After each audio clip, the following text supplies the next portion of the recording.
that may be coming on Saturday. Nice.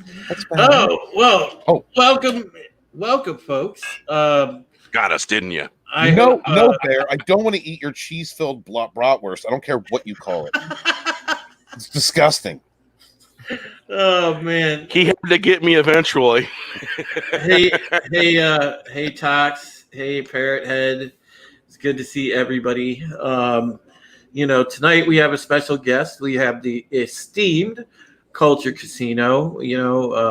One of my buddies, and also himself an avid BSG fan. You got to say it right, Drew. He's above average, okay? It's the hair of the fandom menace. You got to say it right. Well, no, I kind of wanted to say he's above average because it's that sex day. But yeah, Parrot Head, thanks. One finger pecker, yes. Hey, what's up, Thomas Connolly? Been a while. Oh yeah, Thomas. Yeah, Thomas Connolly, good to see you. Hail, Parrot Head. He's on Twitter. Hail, Wes. Well. Wes is up in the chat. Good to see you, my friend. We're going to bullshit for a few minutes and let the algorithm catch up. Make sure we're not shadow banned. Yeah. I also, really quick, we want to give a couple of show notes out because, we do have a little bit of sad news, for at least just for the time being. Raquel is going to be taking a bit of a hiatus from the program, and it's not for any other reason than she has some work things to do, and she's really focused on trying to gain some income. She's having a rough time of it since COVID, and she needs to really kind of kick the job search into overdrive and try to get something, because she really needs to get some income going. So Raquel is taking a hiatus for a while, but so now it is officially a sausage fest, and we're going to do the best that we can do. But we also expect a little bit of hilarity. But also, I may find a way to kidnap Culture Casino so he's on future episodes. There is that. But Lady Mist, it's great to see you. It's great to see Random Brad Creates. Brad, I can still not get used to you saying Random Brad Creator. I always still see it as Random Brad Creates. So I'm kind of the same with that. It catches me a little off guard. I'm like, I got to retool my brain. It's like, okay, Michael Michelle Jolin, are you fucking it up? That's a French spelling. Well, no, Michelle. Yeah, Michelle. Michelle Jolin. Yeah, it's Michelle. Michael spelled differently. Yeah. Okay. Sometimes I butcher names. I've been known to do so. Is that like the name from the song, Michelle? Yeah. Oh, Lady Mist. When I gave the Raquel news, she is not happy. We weren't happy either, Lady Mist. I think we shed collective tears as well. The script doctor says internet keeps shutting off on me. Keep an eye out. I'll pop in when it's stable. We got you, buddy. We got you. Yeah, told us in our StreamYard has recently become mobile friendly, actually, just so you know.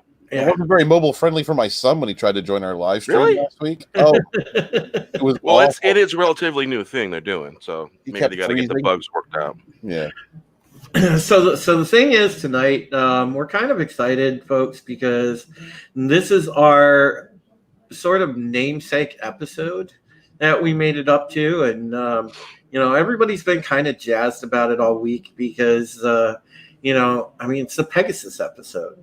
It's the debut of the Pegasus episode. So we are kind of pumped about that. So it's going to be cool. It's definitely going to be cool. And one of my favorite actresses. One of my favorite bitch face actresses of all time. Oh God, dude, how good is Michelle Forbes? And she plays a legend, dude. She plays such good antagonists too. Like she just instant crazy I'm seeing. What you want to talk about strong female character? Good or bad? Dude, off every single time. Whenever she's on the screen, it's like a punch to your face in a good way. All right, this is going to be a bit of a loaded statement, and you're going to think it's funny. What I really want to see is a full frontal view of the Pegasus. Okay, You want a full front, man. You just want Full a frontal view of the Pegasus. You're eating The Pegasus. man, you got a dirty mind, man. I was talking about the Pegasus. Oh, sure, Bear. Sure. Share Bear. Share Bear. Can we? Sure, Bear. For anybody out there, could we get a Care Bear with Bear's face on the belly? Make it Grumpy Bear, and we'll call it Share Bear. Jesus Christ. Jesus Christ. That Share Bear stare. We need a ghost share bear. Yeah, right. A ghost share bear stare. We can have different bears. We can have like different bears for different occasions. I'm going to get to work on that. Oh, that's awesome. Oh, man, that's great. That's great. Who would Ghost Bear be? Like, which Care Bear would Ghost Bear be? Oh, God. Oh, man. Anybody? Come on now. Does anybody remember their Care Bears? Come on, guys. Help us out, chat. Oh, God. I don't even want to think about that. But, because, like, oh, Jesus. Maybe Lionheart. Jesus Christ. Oh, God. See, yeah, that's probably a good one for Ghost Bear. See, every single time when it does turn into a sausage party, we devolve fast. We go, we just go straight in, man. We went from penis to Care Bears, guys. Are you proud of us? We go in with no lube. Oh, God. As Lethal Light. Wow. Don't forget the sand. Man, guys, and now we turned it into The Last of Us Part 2. Oh, God. Why you gotta make me think of that right now? Banned that's lucky I haven't seen it. What platform was it that someone got banned because they were having or blocked because they had a discussion with someone about what's her name, the big woman, and her character we thought a lot of people Abby. thought it was trans, and then we found out it wasn't. It's just a butch woman.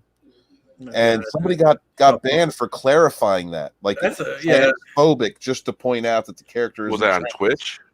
I have no idea. I saw a screenshot of it. I was like, "Are you kidding? Like, how is it transphobic to point out that someone is not that a character is not trans?" No, I don't know, but man, oh God, that has to be one of the most worst character models of all time I've seen in a game. It's a bunch of bots run amok. Yeah. The lady that they modeled the character from is like a female bodybuilder, and if that's your thing, yeah. I know dudes who look at female bodybuilders and they're like, I don't. I don't. Right. That's not my thing. That's not my thing. Hung out with a lot of them, and maybe one day I'll hang out with one, and she'll, talk down to me in the right way, and I'll dig it. I don't know. Oh man, is that it, Steven? Do you have like one of those giant women fetishes? Like you want a giantess? I'm trying to make giant. I'm trying to make giant Steve. Okay. Lady Gravemaster took the time to break down exactly how much protein and how much she would have to work out to be the size that she is in the post-apocalyptic world. Mm-hmm. It's not reasonable. There you go. God. The hair Venice dropped the knowledge on us. Oh my gosh, I really need to we really need to start this episode review. Oh, sorry. Do we really? I thought we were having a great time already. Yes, it's devolving quickly. All right, we compared Bear's dinner to penises, and now we're gonna have little avatar bears for Bear, little share bears. I think that's a great idea, Bear. And and we found out that being a woman bodybuilder in the post-apocalyptic state is just not reasonable. So I mean, we're learning a lot today. I mean, I could take it even farther down, but I'm not gonna. Oh, God. Jesus Christ! All right, so. Culture Casino may only get one episode, folks. He's a bad kid. No, you're fine. You're fine. So, all right. So the Pegasus episode. it starts, we get into the whole like obvious recap at the beginning, shows what's happened in the past few episodes, and then we jump in where Galactica is in action stations, and you know, president's on hanging out on the Galactica, and I kind of like that little line right at the beginning. Adama's like, "Well, Madam President, you picked a hell of a day for a visit."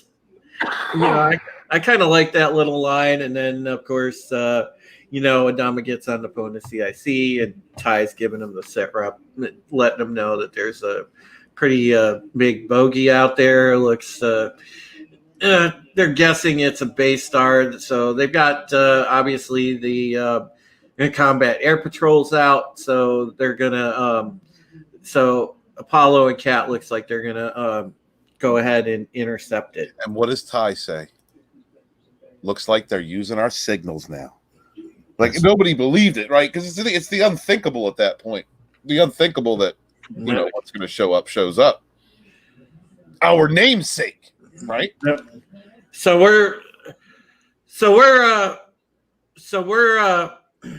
we cut to a shot of the Cap headed out that way, and Paulo reports in that they're headed out to the bogey. And of course, we see a nice shot of D, who says, "Be advised, alert fighters will take station on your 6 in 3 minutes," which Duala was looking hot in that little shot. Hot. My future ex-wife. This is the only line in this episode. I was very upset by this, but it is what it is. I'm glad we got to see it. Yep. Yeah, glad you guys seen that. I didn't see that. There was a second. She's seen someone doing their job. She's adorable. She's an adorable person. Like there was a second. Yeah, go ahead, Cece. No, I was going to say there was a follow-up line to that statement that Duilla put out there, that they'll be with you in 3 minutes. And I can't remember who said it exactly, but they said it'll be over in 3 minutes. Oh no, you're thinking of. Am I wrong? Yeah, you're thinking of. Oh man, you're thinking too far ahead. That's an episode or two ahead. Oh yeah, no, I rewatched this whole disc. I was so excited. I'm sorry. Go ahead. I apologize. Yeah, and so Gata reply. He's looking at the Dratus, and he says, "Well, it looks like they're launching Raiders." And then, of course, the president is concerned. She's like, "How long till we jump?" And of course, as you alluded to, CC, it said, another 2 or 3 minutes. So they're screwed. They're stuck there. They're truly, screwed one way or the other, because if they're waiting for all the fleet's drives to spool up and everything, I mean, they got them right now. If this is a Cylon base ship, then they got them by the balls at the moment. True, but there's definitely that urgency and concern, but they've done this so many times at this point. Yeah, and so then Gator reports, "Sir, I'm getting colonial transponders," and the president sort of glances over and says, "Colonial," and then there's that line, Stephen, that you talked about where Ty says, "Now they're using our own signals against us," and I thought that was an interesting concept, that if that could have happened, considering the way that they were having all the computer issues, and maybe they didn't purge the virus like they thought they did. Well, when he said that, they started getting ship-to-ship contact and code authentication. Well, don't jump ahead too far, Bear. That's not too far. It's like right there. Yeah, it's right there. It's happening as he's speaking. Yep. So Adama, it cuts to Adama. He said, "Weapons hold and hold to jump." And I kind of like where Rosalind says, "Something up your sleeve," and Adama is like, he looks over at D, and he said, "Send a ship to ship."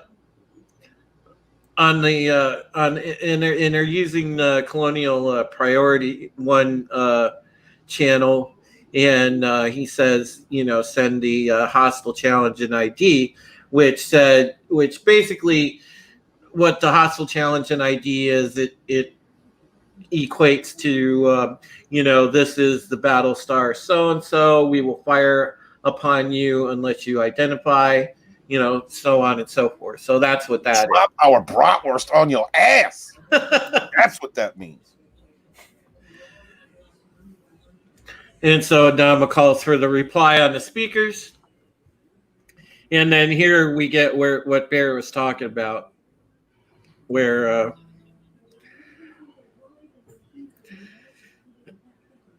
ship-to-ship code. And they did get code authentication. Yep. they get the reply and they say, this is a Battlestar Pegasus, to the ship claiming to be the Galactica. Please respond. And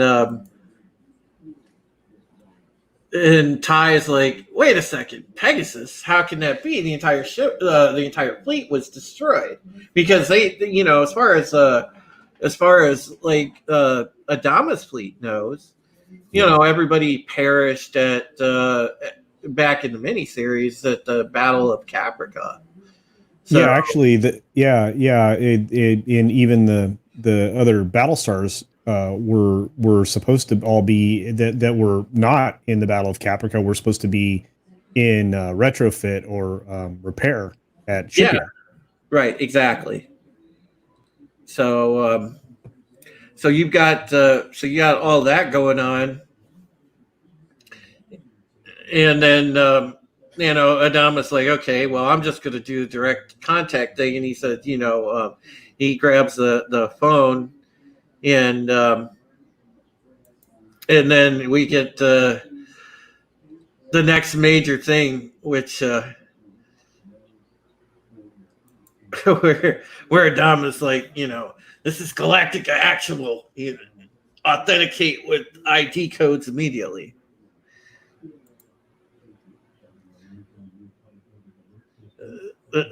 And so Dee gets the real deal. She gets the authentic codes.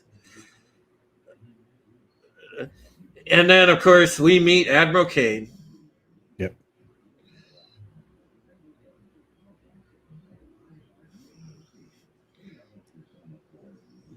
It was the look on Ty's face. It's like priceless. Oh Lord! Yeah, it was amazing.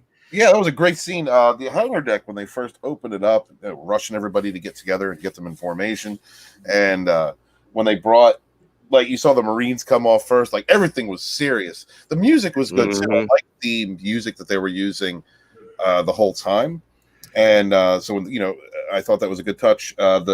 It was uplifting. It was it was something that we're not used to hearing on the show. The first shot of Kane here, when she's answering back the message, she's like, I don't know what to say. This is a miracle. You can kind of see, like, at that point, especially like if you pause it and you just see like the look in her eyes. She has that really like kind of like half sociopathic look in her eyes. If she had a Twitch channel, I would sub to it. Yeah, or an OnlyFans. I mean, she just has like that half sociopathic look in her eyes, and I'm not going to give it away, folks, because here, look, in a few episodes, I think what I'm going to talk with the guys and see if we can't slip in, especially where it would fit in chronologically. I know that I said at the beginning when we started doing these things that we were going to do like, the movie, the little like movie parts of BSG, all at the end. But I'm thinking we might slip in Razor here in between where it actually fits chronologically, and we'll do that probably after when we get to the episode, The Captain's Hand. So we'll probably do that, but you'll kind of learn why sort of Admiral Kane has this sociopathic look in her eye. Admiral Kane knows how to treat her simps. All right, that is what it comes down to. And we'll talk about her. She was the original Amarath. You know, there's literally a culpable tension that just follows this woman wherever she goes. And it's culpable. You could cut a donut out of the air. It just hovers wherever she goes. Absolutely. Like we've said before, oh God, what's her name? I'm sorry. What's her name? I forgot her name. I forgot the actress' name. That's a damn shame. Michelle Forbes. She has a presence on screen that is just wonderful. Everything I've ever seen her in. You know, I really enjoy her. And so when she steps out onto the deck, it's like the mannerisms, everything. Well, wait, maybe before you jump ahead, because I'm gonna kind of caveat that. But the thing is you know, you get Apollo that says he radios back and he says, you know, you guys are not going to believe this, and he said it's like a dream, and then you get that first gorgeous beauty shot of the Pegasus. And you know, if you are somebody that is a ship person, if you like just awesome looking sci-fi ships, you are introduced to one of the most awesome looking sci-fi ships ever.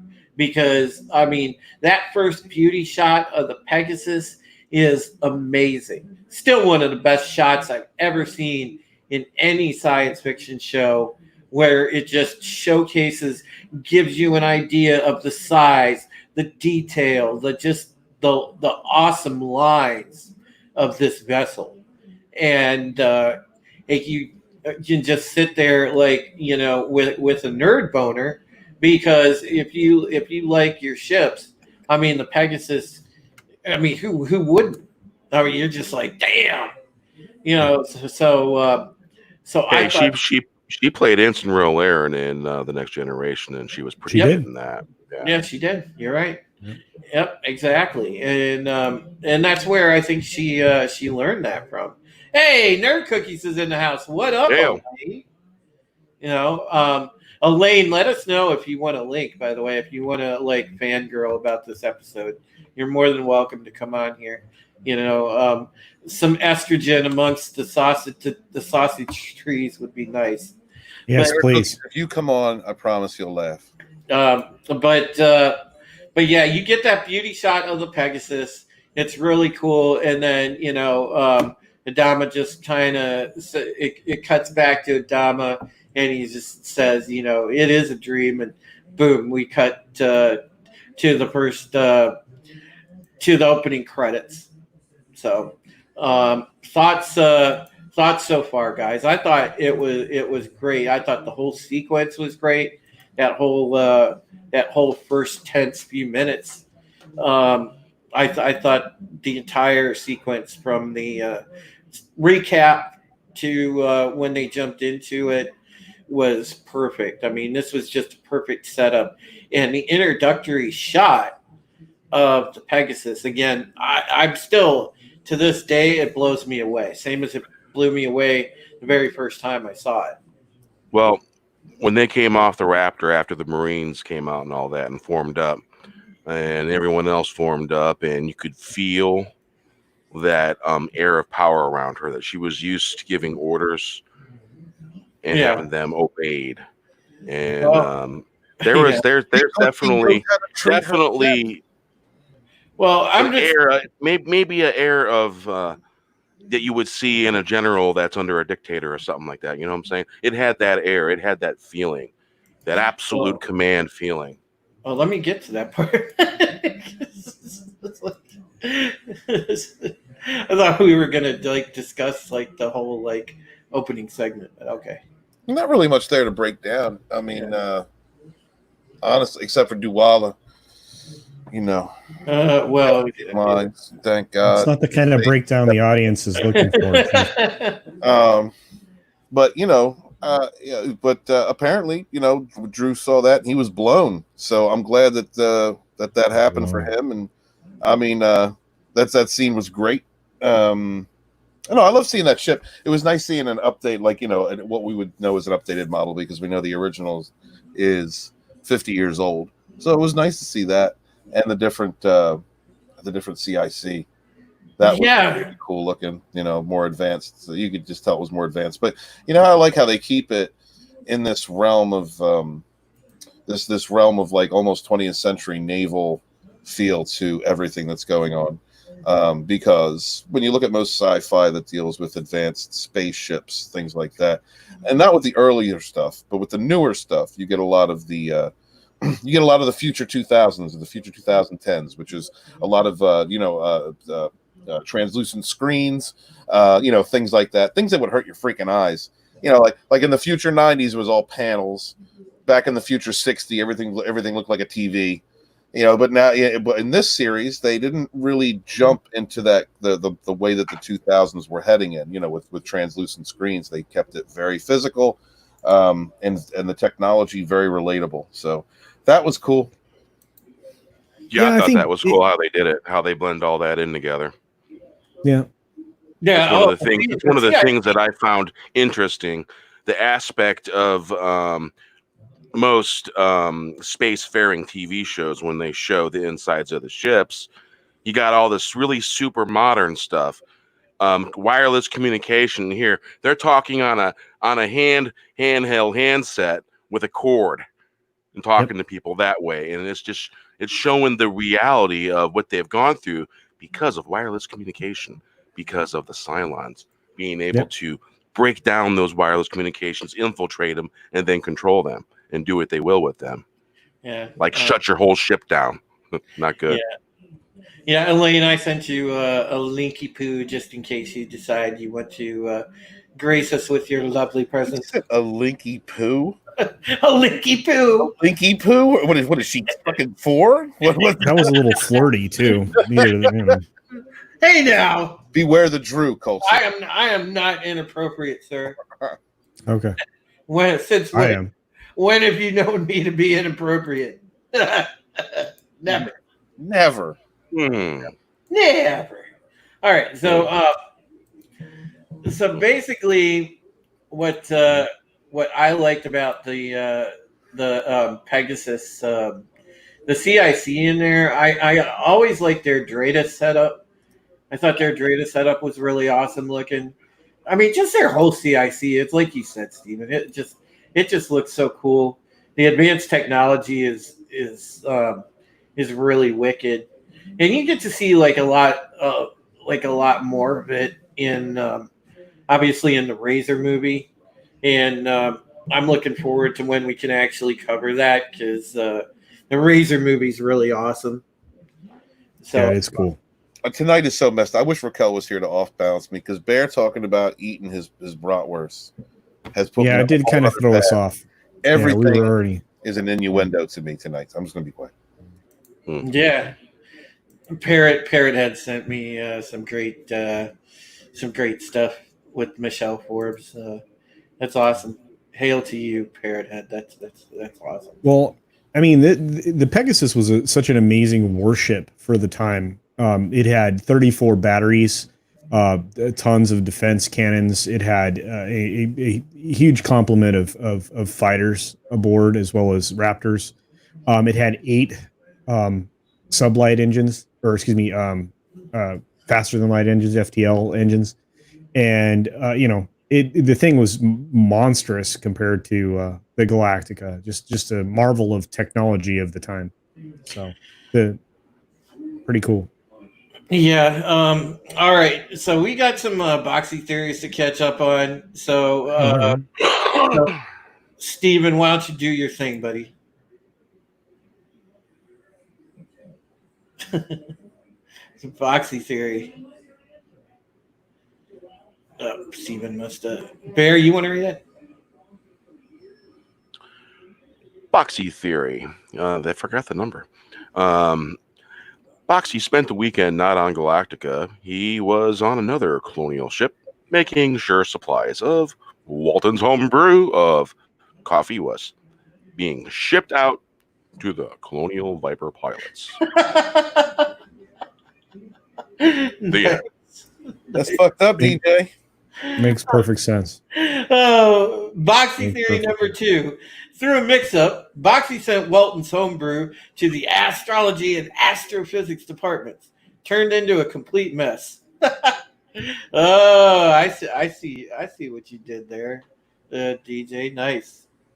6 baby Wookiees, yes. In the very beginning, Boxy was in this series for like 2 episodes, and we made fun of it, which then turned into our Boxy theories that the chat came up with. Because we started to come up with in the very first couple episodes when we started doing this podcast, we came up with theories of what happened to Boxy, and they were hilarious.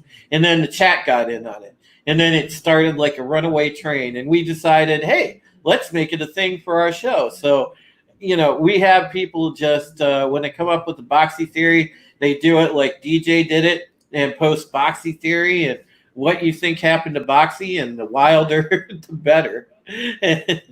Oh, God. At Supreme Heretic as the one sausage to rule them all. Hashtag beware the truth. Oh, hey Kai, what's up? Kai is in the chat. My buddy Admiral Oliver Franklin Doom is in the chat. Great to see you, buddy. Awesome seeing you, Franklin. Yeah, we are just like off and running. Oh, good Lord. Yeah, with that Walton's Best brew, you definitely would be. Yes. Oh, Jesus Christ. Yes. No, you can just call me Culture Casino. You don't have to be formal. Oh, wow. It's the hair that gives me away, I swear. Every time. Okay. So Ty calls everybody into ranks. Everybody's assembled on the hangar deck. And pilots, dignitaries, everybody. And here we get to see the scene that Bear's alluding to. And the Marines are coming off the Raptor. And then, of course, their pilots, their CAG, their lead pilot, and then the XO steps off.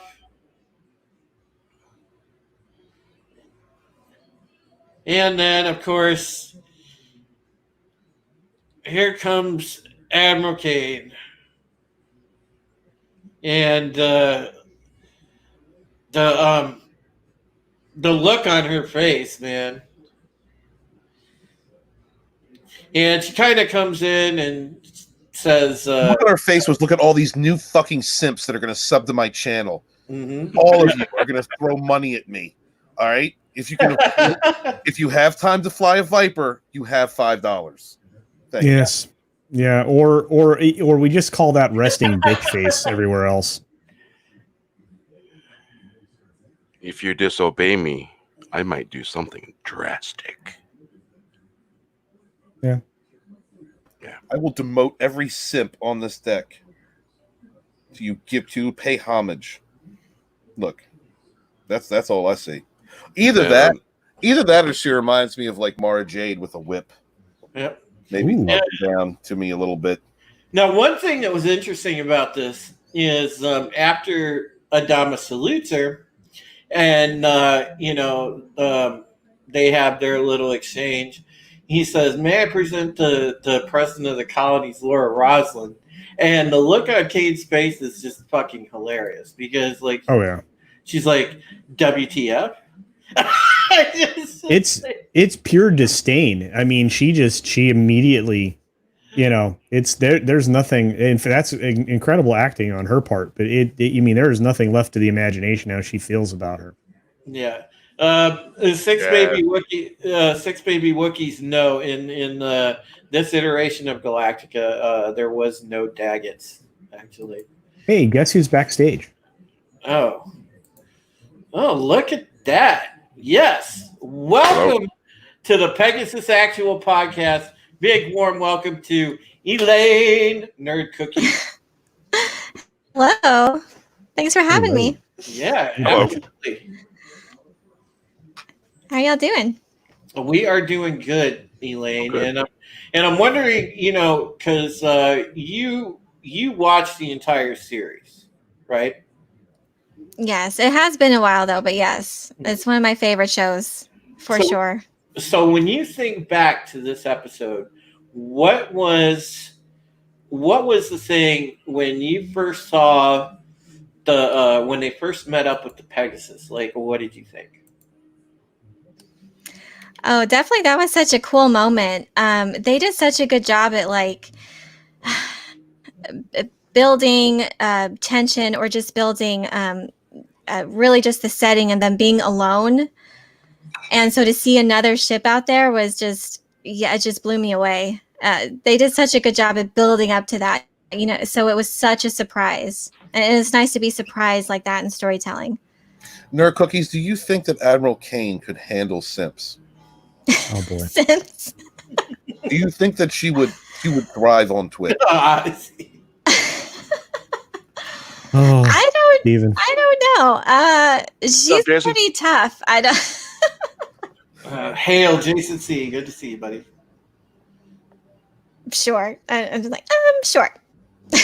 Excellent. Wow. That's what I think. You too. sounded just like Daisy Ridley when she was talking I was about if scared she for was that. thrilled about that. That was amazing. Oh, Sure. I practiced it. just as long as she That was- doesn't. Just as long as she don't do no Jedi from Jakku shit. Oh man. We're You good. killed it, Elaine. That was awesome. Oh my goodness. Yes, she did. Wow. That was nice. That was nice. But to get back to breaking down this interaction, though, it's like you were saying, CC. Like you could immediately kind of see that tension and disdain right from the fucking jump when she like lays eyes on Rosalind and Rosalind lays eyes on her. But they hugged each other. Right? So, women often do that despite the fact that they're bitter enemies. Yes. I mean, I've seen you could tell sometimes where it's just there is high tension, but they are very good at playing it off between one another because I mean, there's just sometimes look, people rub you the wrong way. You get a bad vibe about somebody, whatever, right first impression.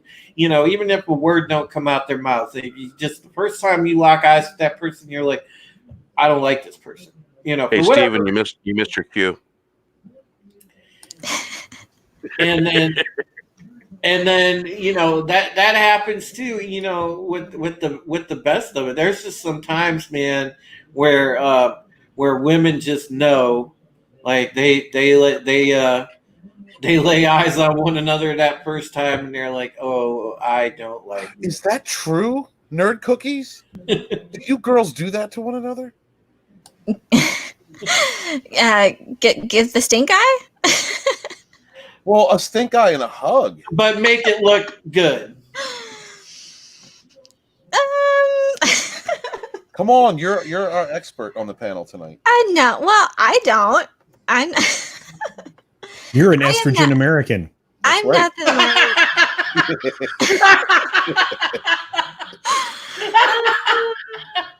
That's great. Oh man. Uterine American? Like what? Uterine American? No, the other Now one. you're being a phobe. Now you're being Oh, I'm a sorry. phobe. You're You going too far. phobe. You Okay. you phobe. Because in today's world, women can have menstruation too.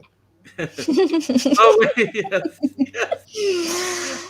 Hey, I'm a menstruator. You stop. It's not just men anymore. They can have babies. Oh God, what the hell is Yeah. going on in this world? You stop. I'm not gonna let you have my baby, Stephen. Oh boy.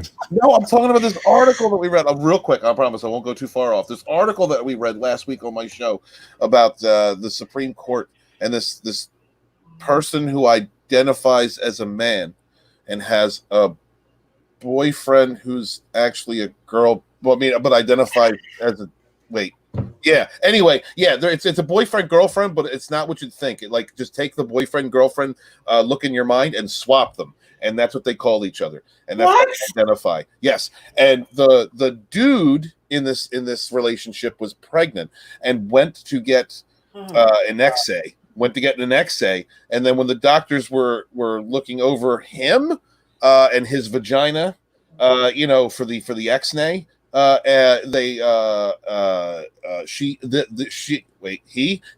He felt slighted because he has to educate his own medical professionals about not being transphobic. So it was very difficult. It was very, Drew, you're being insensitive. It was very difficult for this man and his girlfriend to go to the doctors because they both have to explain. Wait, I just want to know this. Which one identified as the deer?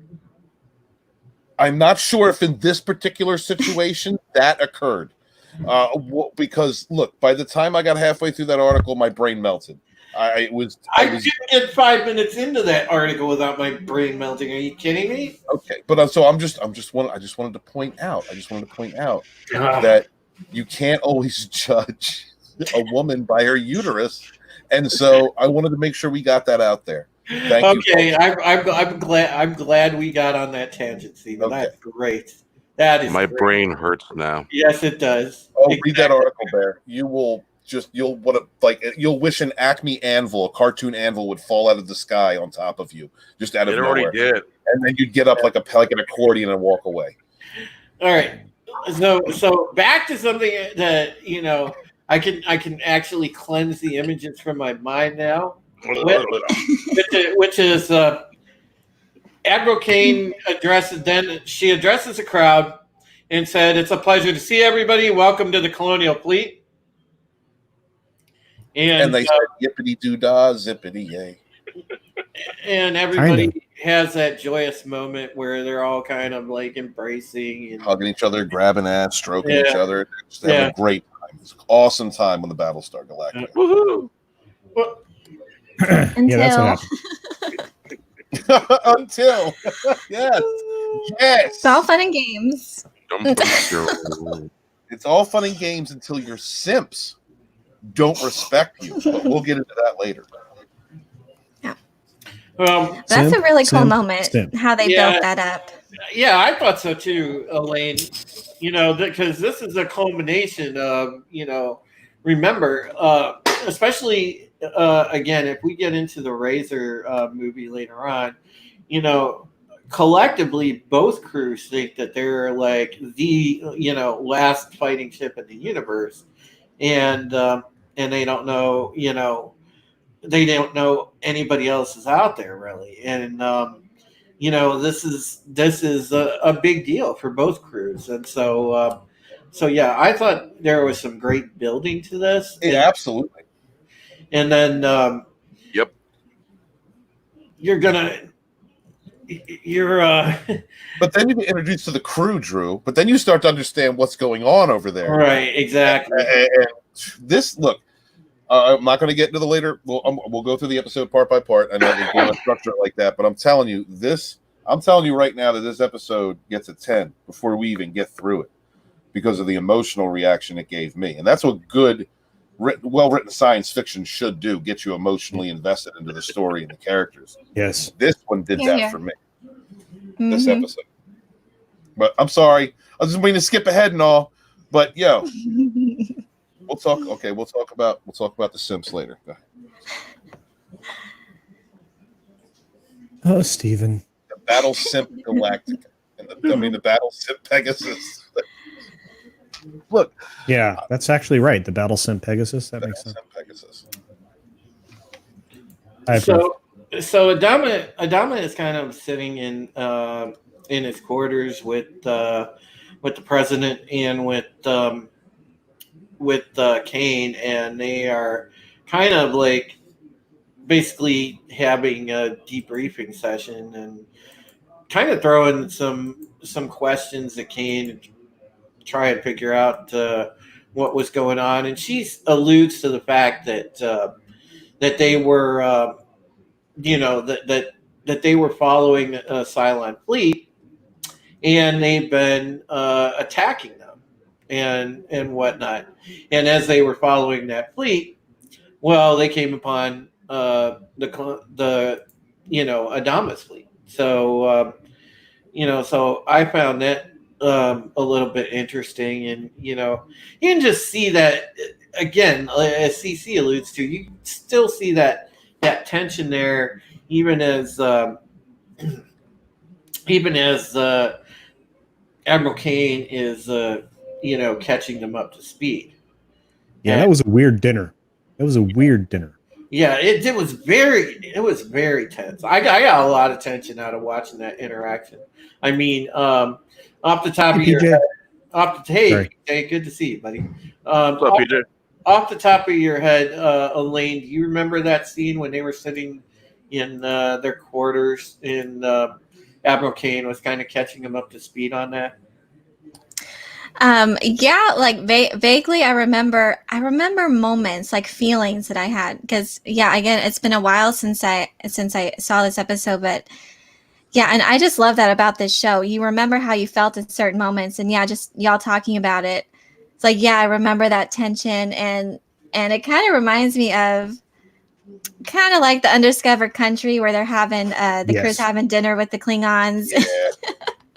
Yeah, that's maybe a little bit more funnier than that, but that's a good call. That's a good call. Yeah. Yeah, and that's such a good. It's just storytelling these days really needs more of this, just to build the tension, because that's just amazing storytelling, and where you just remember how you felt during this and during this scene. Like, as I remember that so clearly. Like, I can I can feel the tension even now. Darth Vader music would have been appropriate. Yeah, that's just amazing. Yeah, Drew, what is Nerd Cookies doing in the chat? Why is the chat talking about ass? What is wrong? It was talking about before me. No, I don't remember seeing it before you came in there. Oh listen. Nothing can beat the Walton's. Oh no! There's no escaping. I mean, the Walton's Best commercial, not Dollifieds or the promotion marketing that I was doing. Both of them. Yeah, Dollified hit it out of the park. I just it was funny in the marketing meeting. We really were pushing for all the different product diversity for Steven. And the coffee thing Dollified just went with, and then of course I followed along. But then Tommy decided that we were going to market candles. Very excited about those. So this is all because Nerd Cookies and coffee enemas. Nerd Cookies, wherever you go, this follows you. I mean, only if you left the home too long, Steven. I take responsibility. Are you happy? I take responsibility. Oh my God, we're trying to talk about Battlestars and stuff. All right, we're trying to have a serious conversation. In every situation, we're having a serious review.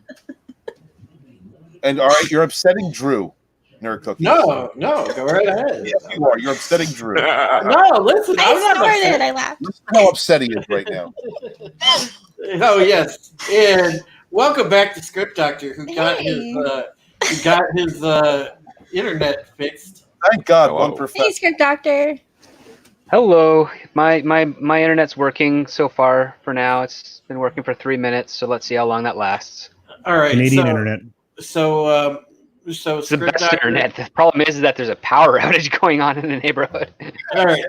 So Script Doctor, we are at the point where they have begun debriefing Admiral Kane, and they're sitting having a drink in Adama's quarters. And Rosalind, Adama, and Kane are all in the yes. okay. Yes. And so just cut past the initial part. And then we get into the scene where the two XOs start to talk. And,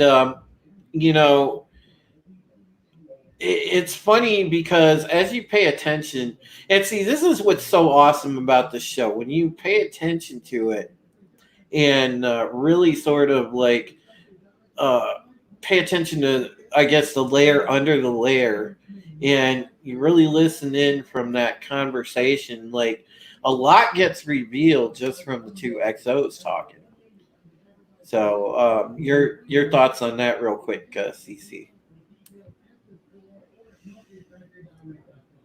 I think that I think that conversation, I think that conversation is a little bit more than what it appears at first, and you find out later that it absolutely is. And I think that the takeaway there is that there was some very harsh treatment of, you know, the crew and the civilians alike, and it was tough to hear. But during times of war, there are extreme measures taken if someone isn't willing to follow through on orders, etc.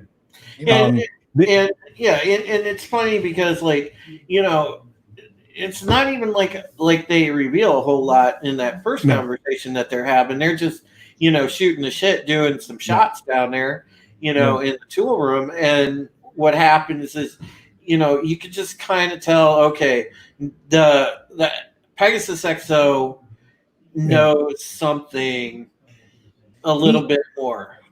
Yeah, and he does, and you know, I mean that the biggest the thing is at the end of this really weird conversation, he plays it off like it was a joke, you know. But I mean, it clearly was too. It wasn't an embellished story. It was something that actually had happened. It was something that, you know, Colonel Fisk wasn't making this up. It was a legitimate.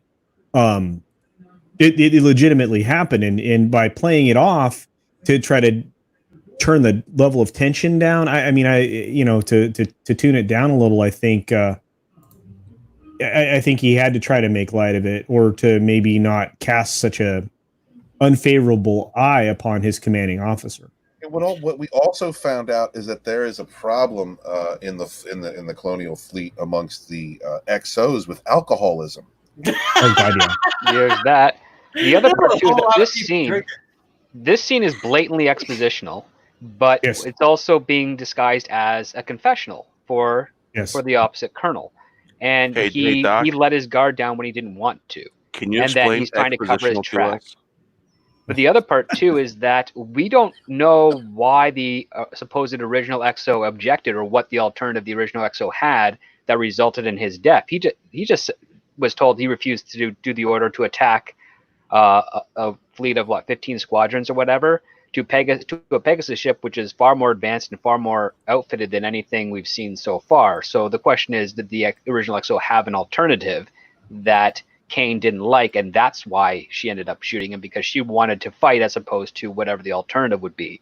Because that's also important to the context as well. It's kind of a missed opportunity in this scene. Right. It's really just designed to make you despise and mistrust the Pegasus crew a lot easier than to have the gray area that Battlestar has been doing so well for the miniseries and for this first season and the first half of this season.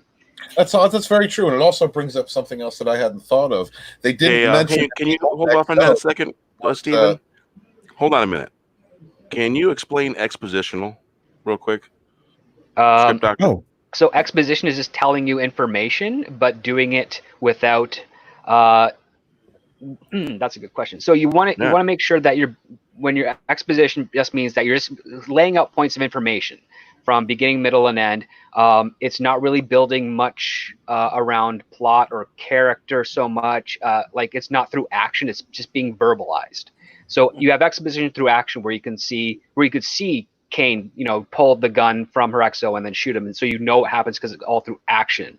But if it's exposition, it's being told to the audience. It's being explained, and it's not actually. It doesn't have any more depth to it aside from just the facts at hand. Right. That's an awesome word. Yeah, because there's verbal exposition and then there's action exposition. Well, the entire story is exposition. It's just disguised through the narrative of character, action, and behavior. Yeah. And when you don't have character, action, and behavior, you're just getting kind of facts laid out from you, and it doesn't always have the same amount of depth that visualizing it would have. It's basically like it's actually what we're kind of doing here in this panel. We're using exposition to reflect on what we just saw for those that may have either not watched the show or have watched the show, and We're just kind of doling that out with our opinions and interpretations as well, where they could just skip all us and watch the show, which, please watch the show, but listen to us because we want you to listen to us. I mean, we're giving, and that's the beauty. Thanks for that explanation. That's awesome. That's the beauty of this podcast, though, is because, we kind of give you guys a different perspective.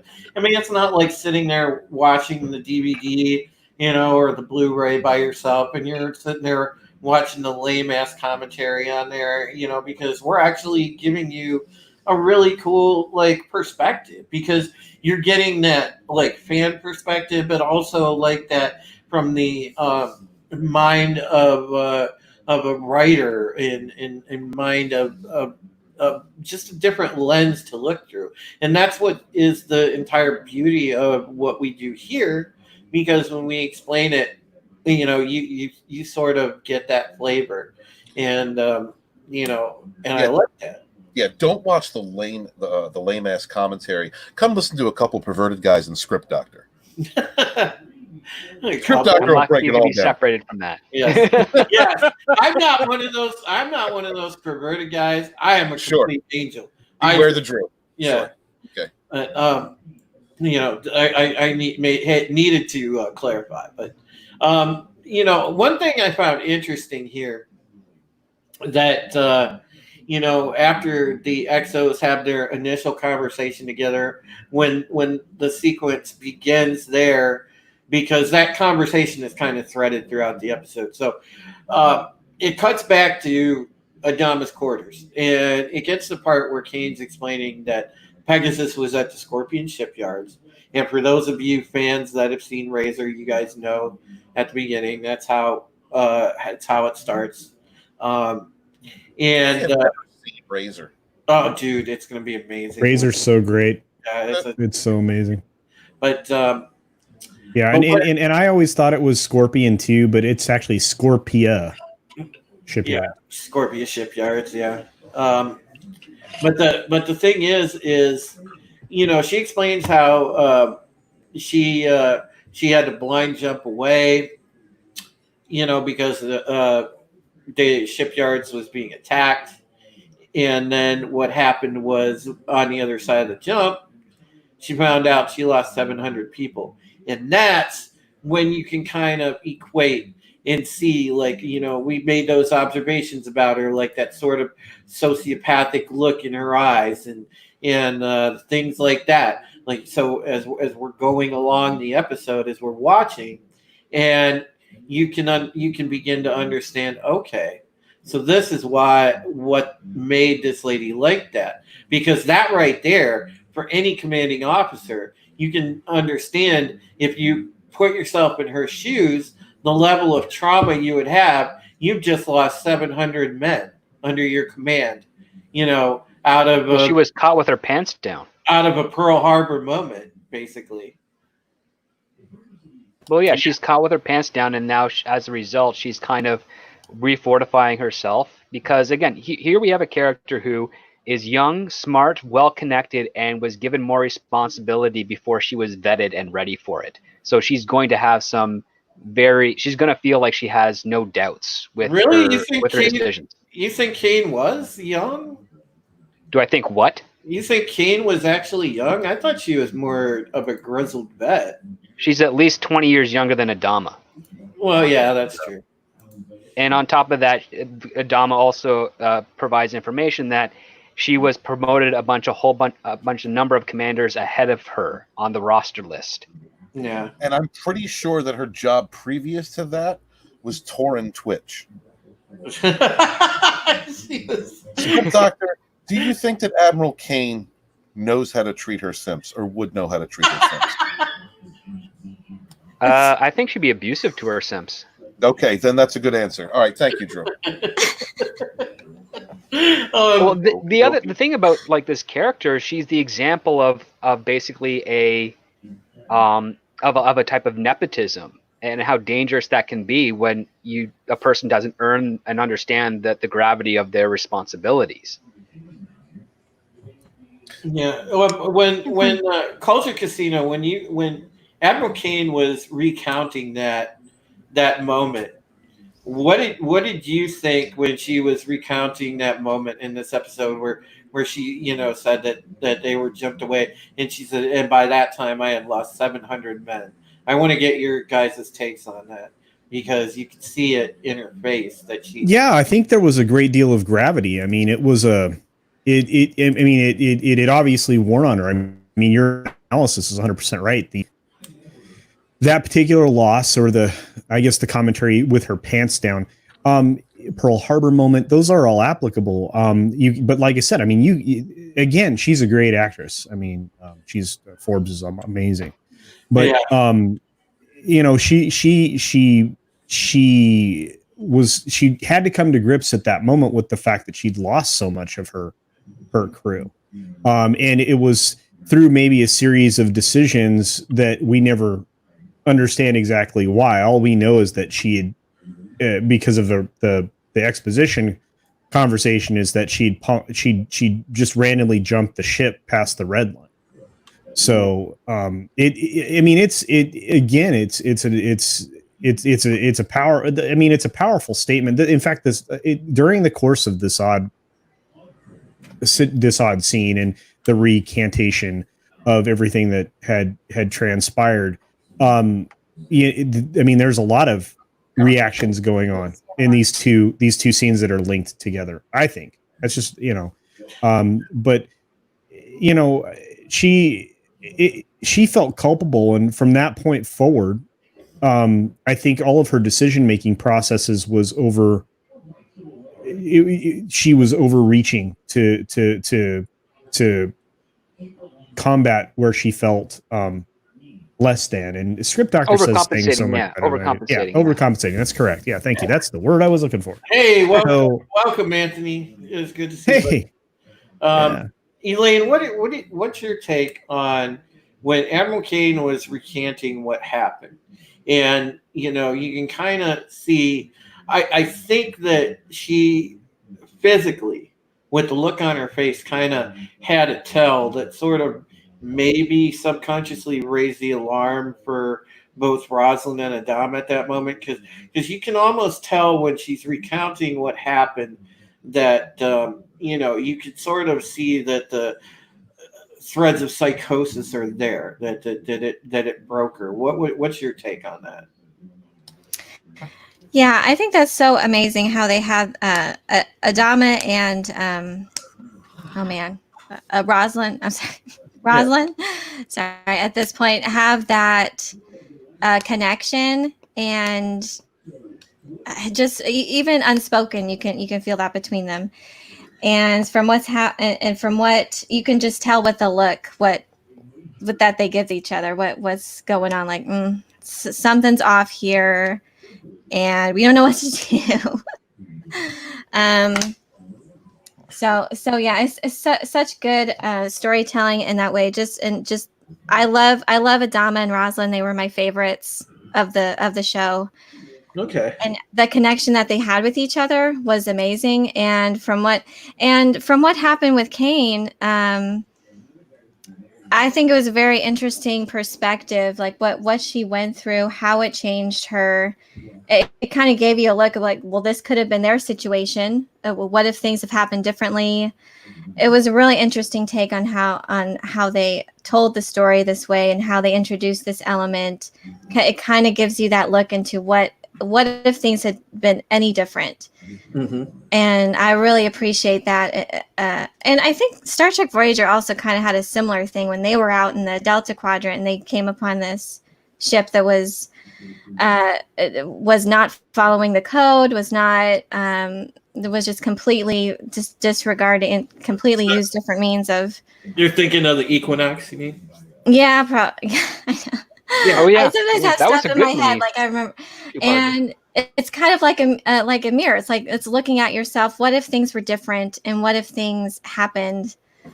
So it's such good storytelling. It's such a great device is storytelling, because who knows what could have happened with this character, with Kane, if things were different, and what would have happened to her. So she definitely experienced some things and some to make her this way. And I don't know. And again, I'm kind of like, I'm sorry if I'm not I haven't seen it in so long, but I just remember bits and pieces. So I'm sorry if I just kind of No, you're that's fine. But I remember those things and just those like feelings and yeah, she was definitely more complex of a character. Mhm. And I think that's such great storytelling to give you the background in such in that way of like exposition, but in different ways, and so that it feels natural. It feels like you're being sucked into this story. I know. Yeah, I agree with you. You know, the thing is, yeah, this is one of the first kind of looks at what could have caused a very dark turn in a character, um, and I thought that this was a very key portion of the episode, at least in my estimation. You know, so I mean, I don't know, Steven, what did you think?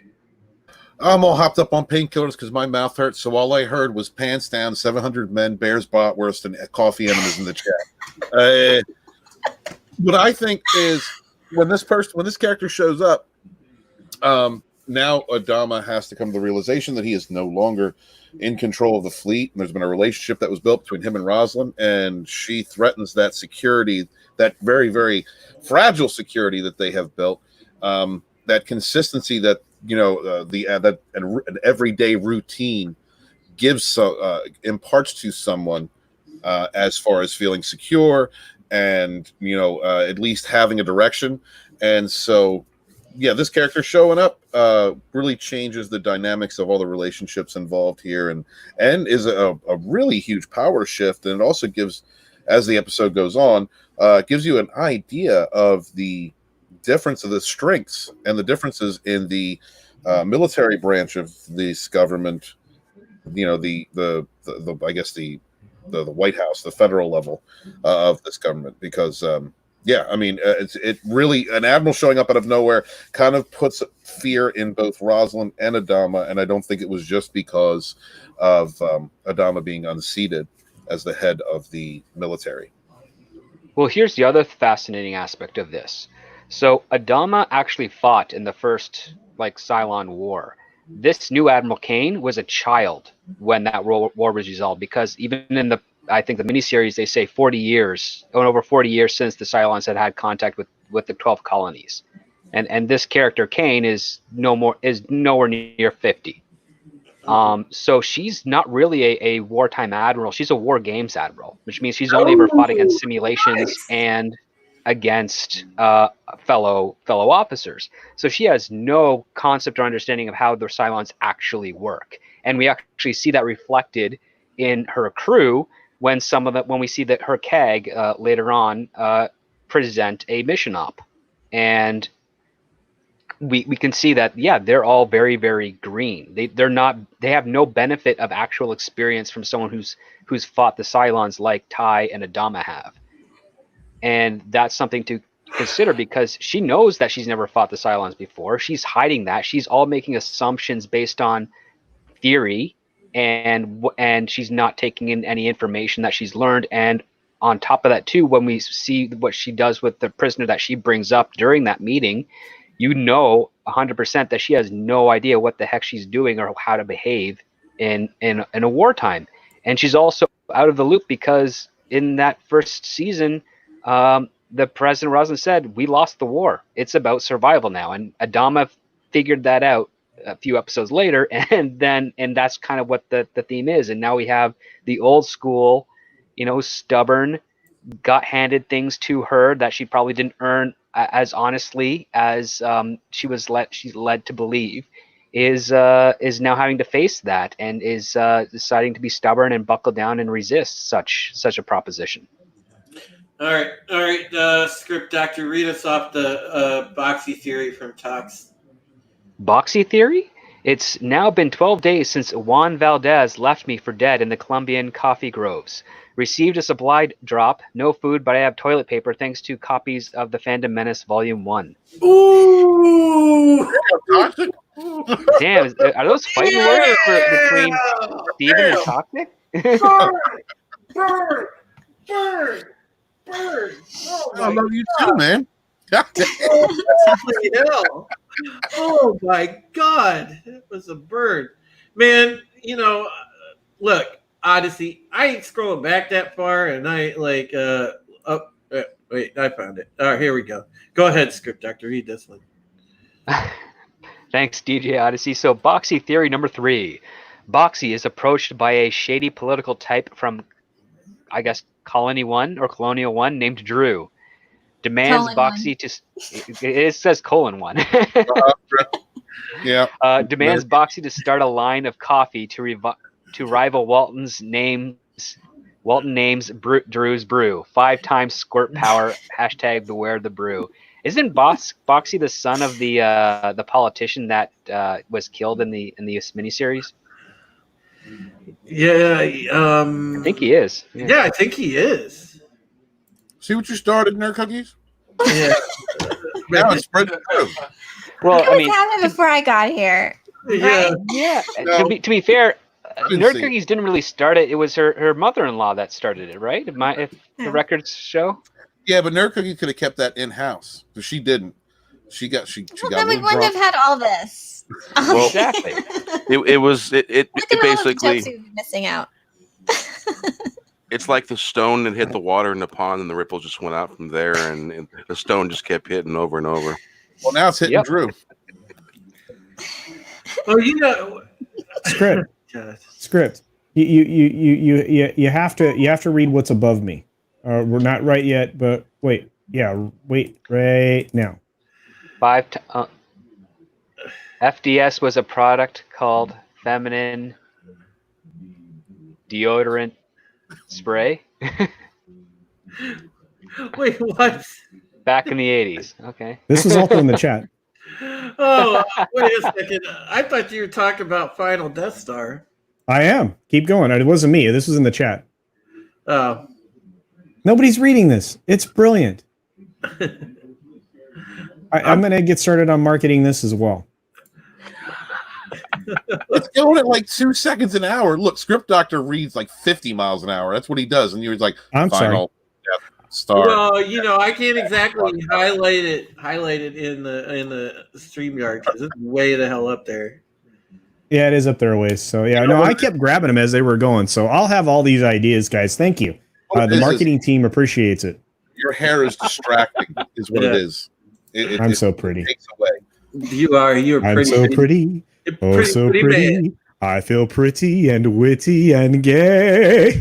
Only Culture Casino had Ordsboard's beard. Yeah, That'd be perfect then.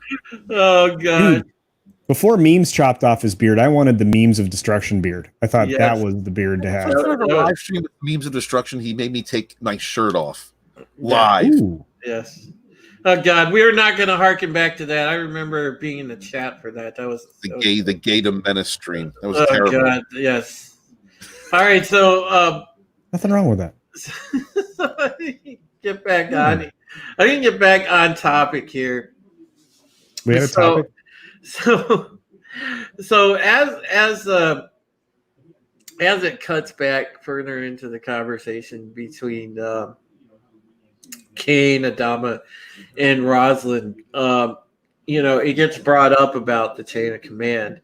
And Rosalind you could see like the look on her face change as soon as she realizes, oh shit, Adama's not in command anymore. And Adama explains to her like, the basically gives her a brief explanation of chain of command, and Kane drops this zinger on Rosalind where she's like, "I'm sorry, Madam President. Looked like someone just shot your dog. Is there something you wanted to say?" She was treating her simp correctly. That's what she did. This is what Admiral Kane does. Kane just savaged her, bro. I'm like, what? Oh my god. Rosalind's the president. She could demote Kane. Yes. Like. Yep. Yep. You don't talk like that to Rosalind. Oh, yeah, and not only that, just for her lack of experience and the odd behavior she displayed in that meeting alone, any competent leader would be like, whoa, this ain't right. What can I do? And then, Adam would be like, well, You can promote me to admiral. Yeah, I know. You could have fast tracked this whole thing, Dusty. Yeah, it's like That's Yeah, done. she's used to doing things her own way. SD's ready to And take while over. she's He watches talking, the episodes. eye I don't glances need they're to giving take one another. Oh God, I man, know. yeah, Does he? some death stares going on there. And the hollow way that Rosalind's like, I can't, I thank you so much for finding us. And she's just, it's so disingenuous. You can tell that Rosalind hates her. She was simping. She was simping. She was doing what That she was wasn't supposed to simping.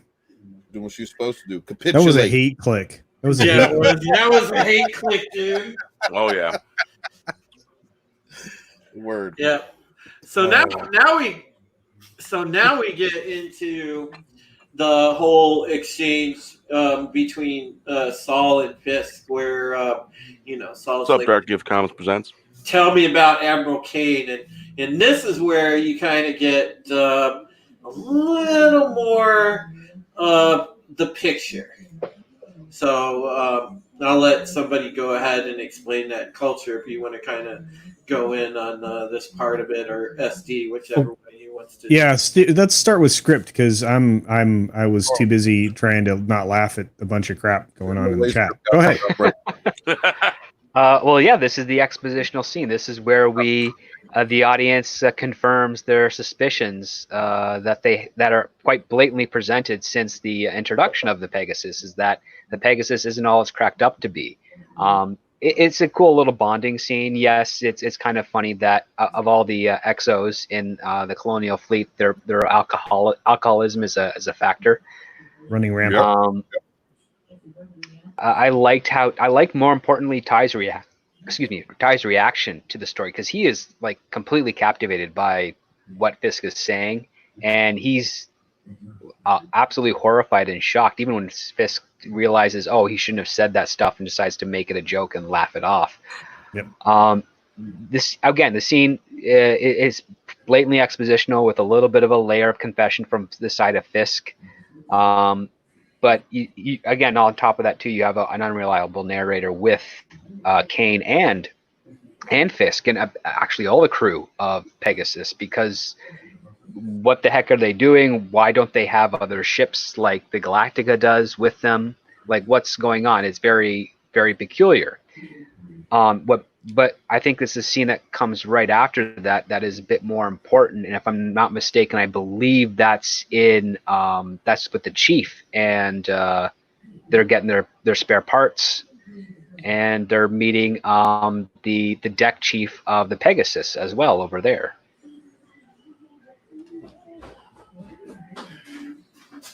Yeah, that's a hell of a scene. Yeah, they stepped into that particular chief was also the designer of the engines used on the Blackbird. Yeah, he was a civilian. Yeah, and he talks about being an engineer, and he says, yeah, a lot of things happened to Tyrrell. When he's talking to him about, how did that happen? He says, well, a lot. It was, basically a conversation with which ended with the sentence, yeah, a lot of things happened. Yeah, it's the third piece of the puzzle that we get from Pegasus. The first being how Kane reacted to the ambush. The second being the fact that we learn that Kane maybe has no regard for individual life over her principal goal.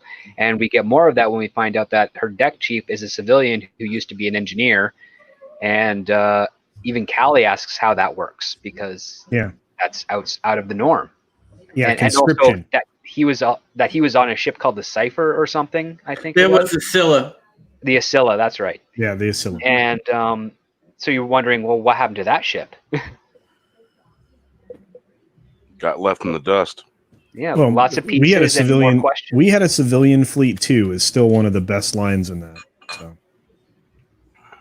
in the previous scene. Sorry. Yeah. Absolutely does. They do leave breadcrumbs, all over the place for you. Yep. But as Script was saying, it's a lot of exposition about things that had happened. And the demeanor from the CAG, from the other Pegasus CAG, was very rude. I thought. And it also shows again, I mean, there's a lot of scenes, little scenes that lead up to throughout this episode where you get glimpses into the culture of the Pegasus. And it's, it just gets continuously worse as it goes Deeper on. and deeper. Oh, it's The layers. so dark. Yes, it is. Yeah. It was an emotional episode for me. It was very emotional. One thing that's kind of amazing is that you have the Galactica, where everyone is rather secure with their positions and comfortable with what they're doing, knowing the odds against them. And then you have the Pegasus, which is an entire crew that's incredibly insecure. Like, they mark their Vipers with like stamps to mark how many kills they have, because that's what more important to them than the fact that they're just able to survive. Like, that's an insecure thing. They're behaving as if they think how they should behave within the fleet, not knowing that what they're doing is against technically protocol. Yeah, well, I found that quite interesting. When they're like the thing with the Pegasus CAG, like touring the hangar deck, and they're talking about how they do things, and it's like he's criticizing Apollo. It's like, man, you can see that there's just tension between these crews, man. Yeah, the Pegasus CAG, he wants to be a thought, but his simps just don't respect him at all. Pegasus CAG was an asshole, man. I hate that guy. Yeah, he's pretty rude, and it was great when Starbuck kind of called them out on that culture of insecurity by marking the ships Viper, with the Vipers with the Cylon, like emblem that they'd created from their ships. That was kind of a cool thing. There's so much going on in this particular episode, the namesake of this particular podcast that we're on. I mean, there was a lot. I mean, and we're only like 1/4 of the way into this episode. It's amazing. So. Yeah, I mean, and that's a beautiful thing about it. So, what did you kind of think, Elaine, about the Pegasus CAG? I'm sorry, I don't remember specifics. It's been so long. I'm sorry if I had known. Okay. But I just remember, again, just how they slowly uncover little things along the way that something's not right. And I vaguely remember, yes, they marked the kills on the ships. And it's such a good, your point, Script Doctor, was so on point of how slowly they're, how they view life, how they view humanity, I guess, how they view themselves, and how it's been so deteriorated, how it's been warped, and how they tell that story just gradually through these little things. And it's so well done how they did that, how you uncover the mystery of what really happened, what is going on with this different crew. And I love how they did that, how you just uncover this mystery about them, and by just these little things, like something's not right, and something's not right, and just, again, you keep getting these little things. So sorry, I don't remember exactly that person, but it's all but good. this is definitely, I want to watch this and go back, and I've been meaning to for so long. This is just an awesome show. Did you check your Twitter DM? I said something that'll help a little bit. Jesus, during the show, Drew, you can't, do that on your off time. Oh my God! It wasn't anything like that. So, Where the Drew? I mean, I was not sending her proof of size or anything. All right. Bears bratwurst. Oh, I need to look at that. But this is just an amazing show, and I wish that the writers of today and we have such like a renaissance going on with sci-fi and fantasy and other properties, and sometimes I feel like they're trying to copy this in just the wrong ways. Mm-hmm. They really need to think about like the story they're wanting to tell and how they're telling the story is what they really need to look to, developing these characters and just building tension And this is something like they're trying to copy it, like Star Trek Picard, I feel, was trying to rip off Battlestar in certain ways, and with just the feel of it, kind of the more spiritual and dark aspect of it, when they should have been trying to do their own thing. Yeah, but telling the story, like trying to copy them in the sense of telling the story, how they develop these characters, and how the story unfolds, and how this mystery of this, like in this episode, is. And I feel like they need to draw the lessons from Battlestar in this right way, not copy them, but emulate them, and how they tell stories and how they develop characters. Because it was just amazing. That this episode in particular, I think, demonstrates that how you view this different crew, and also you learn about Galactica and how they view people and how they view the civilians. So yeah. Well, it comes down to pacing. Like they set out exactly what they're going to tell in this episode, what the main point was going to be, how they wanted to end it. They put in the time, and it helped that they also had a season to really develop the characters and the atmosphere of how this fleet operates before they brought in the wild card that is Pegasus. What you're saying with Picard, yeah, they were definitely, for lack of a better term, borrowing from a whole lot of other series and shows, but they were doing very surface level things. They were bringing in synthetics, but they weren't exploring what the synthetics are. Like Battlestar Galactica explores what these new models are. They're essentially a new version of human with a little bit of synthetic aspects to them. But we have Sharon Valerii, who is able to be pregnant with a human hybrid of this new Cylon. It's something that they're exploring very carefully and gradually within this series. We don't get any sort of parallel or understanding of that with Star Trek Picard. Like even when you have them on the planet Nepenthe, where Kestra Riker is asking Soji, does she has mucus and stuff. Like it's such blatantly boring and pedantic way of trying to explore what this character is, what these synths are in the Star Trek universe compared to in Battlestar Galactica, where they're saying we're going to tell you over a longer period, and we're going to try and keep it as close to the chest as possible, but also show how vulnerable these new models are compared to the Centurions that you'd be familiar with from the previous Battlestar and from the lore in between the two shows. I have to say, Script Doctor, do you think that it's easier to write something like that from? Well, you know that this was a re-envisionment of Battlestar Galactica, so it's basically like taking traits from the original and then creating your own story, your own take on it. Do you think that it's easier to write something like that, or to write something like Picard, where you're confined within the limits of a known canon and universe? Not that they respected them, but which is easier? Well, it depends on the writer.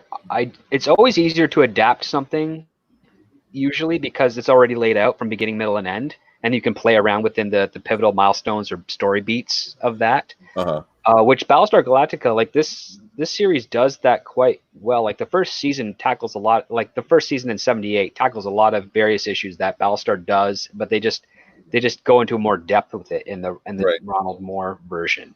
Like Battlestar in '78, they encountered the Pegasus. It was commanded by Lloyd Bridges. And so like they're just kind of redoing that story, but in this new context with this new world that they've established, and they've got their own thing going on here, but they're definitely story beats that they want to hit. That's from the original. That sort of keeps them on track. And they're also injecting their own aspects too. Like they're injecting the love story between Hilo and Sharon. Man, would that They're be also called injecting honoring would that be called honoring what came before you? It's definitely an homage. I don't know how much people consider it an honor, because I do know there's a little bit of a fan divide between the original. Oh yeah, there absolutely was. But I mean, it's definitely not directly trying to insult or be flamboyant towards the original in any way. Like Picard was very much flamboyant and insulting towards right the character, and yeah, so This one here, I think they at least had a goal in mind, because they knew how you kind of have to know how you're going to end this story. One of two ways: either they find Earth, or the entire fleet gets destroyed. Like that's just kind of like where you're going to go. So it's What if they got to Earth and it was Battlestar 81? Oh God! Oh they got to Earth and then God! realized that Earth doesn't have the technology to defend against the Cylons as they expected. No, Right. no, I'm talking about straight up. They meet the old characters are still there, riding bikes, riding their fucking air Oh bikes. God! Oh, dude! Just gonna throw Dirk Benedict in there real quick. Dirk Benedict only showed up for one episode of 1980. Yeah, that's true. Because The A-Team. that'd be weird. I think Ty would be the one that expressed what the audience would be thinking at that moment if they saw that type of mix. I think it'd be awesome. But I think Ike and Moore did a really good job of honoring the previous series. And mind you, I saw the previous series episodically on television back when it aired. So I can tell you, yeah, it was amazing. And Drew knows how much of a huge fan I am of the original series, but I thoroughly enjoyed it. I understand the fan divide that Script Doctor is talking about, but I thoroughly enjoyed both. I just had to accept that they were different universes. Yeah, that's pretty much where I had to go with it. Yeah, I wanted to ask real quick, Elaine, did you ever see the original series? I've seen bits of it, yes, but no, not the complete series, unfortunately. Okay. So you don't really. You can't, I'm sorry. from I've what seen, yeah. I was gonna say, from what you saw, like compared to this. See, I lean toward this one. I mean, now the original series was very campy to me. This one's a lot more serious. Well, no, the original series suffered also because they did a production changes like while they were going into the beginning of the series. So it took that show 6 episodes to reacclimate to what they were doing after everything they had studied for.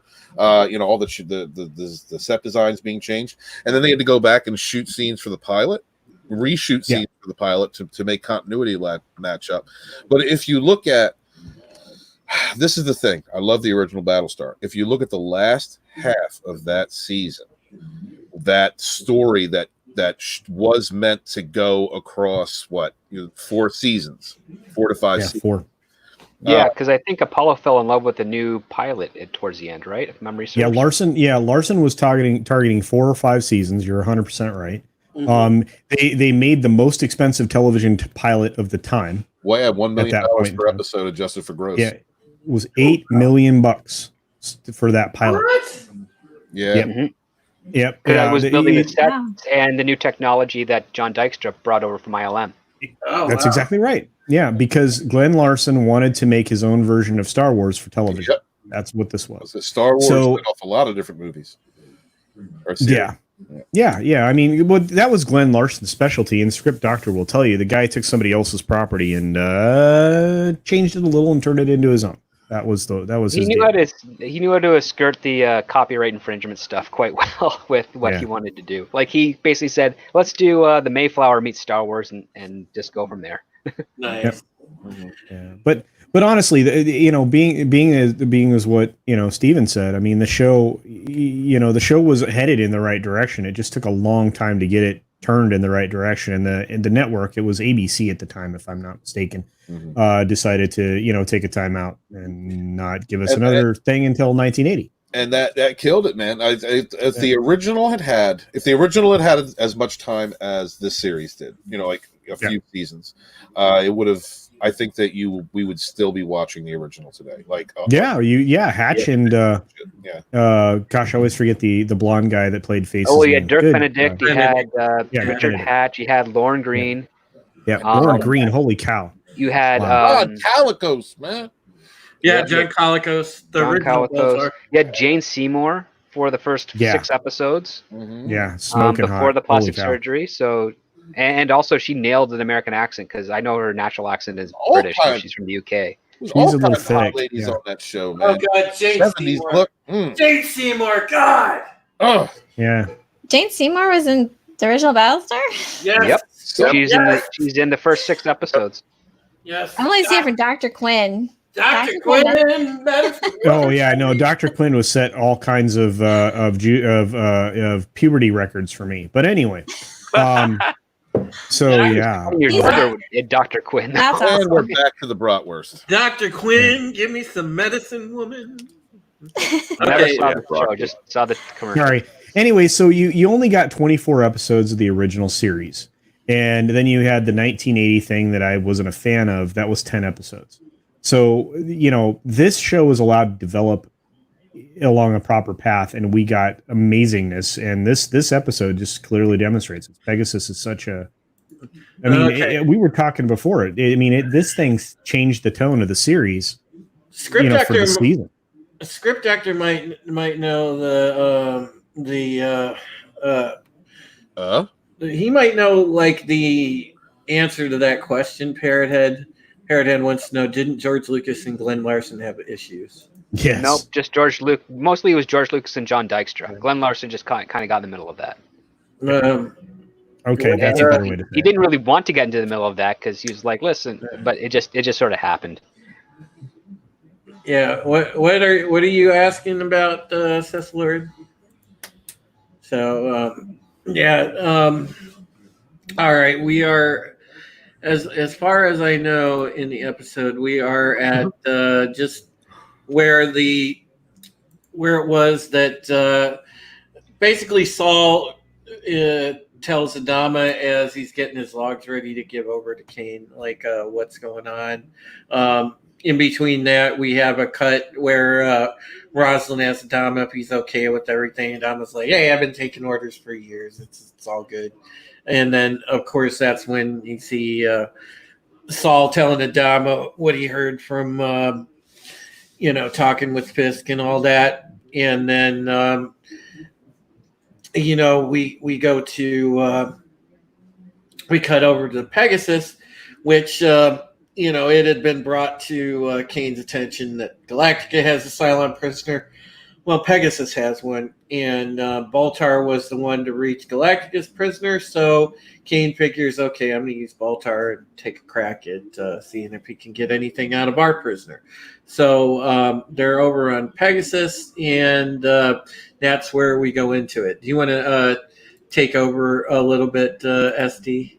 Well, yeah, this is where Baltar sees the number 6 model, and she's pretty much been treated like a prisoner of the Crusades.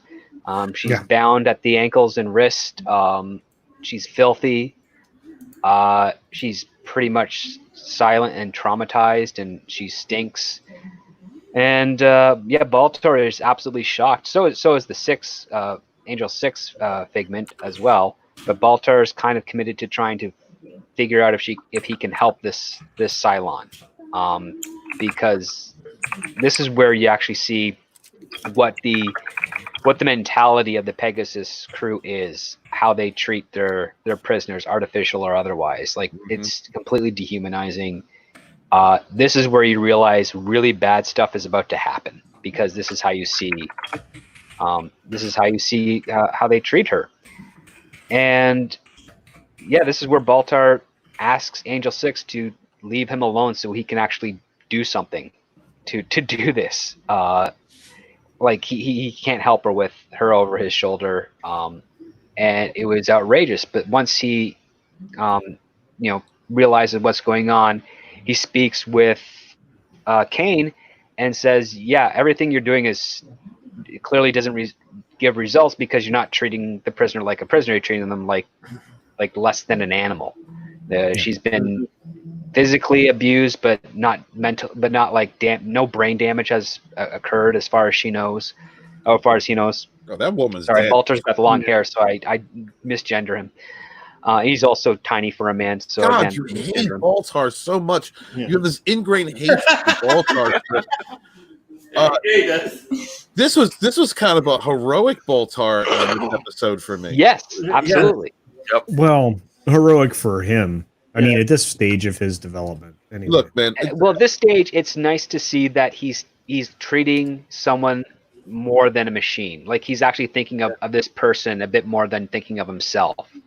But Even I though think it's that has motivated by the fact that the person looks like someone he cares about. exactly. I'll be Yeah. right back, guys. I just gotta step away for a second. And that's exactly it. And, Angel 6 has been his guide, and Tormentor and whatever for, a season and a half now.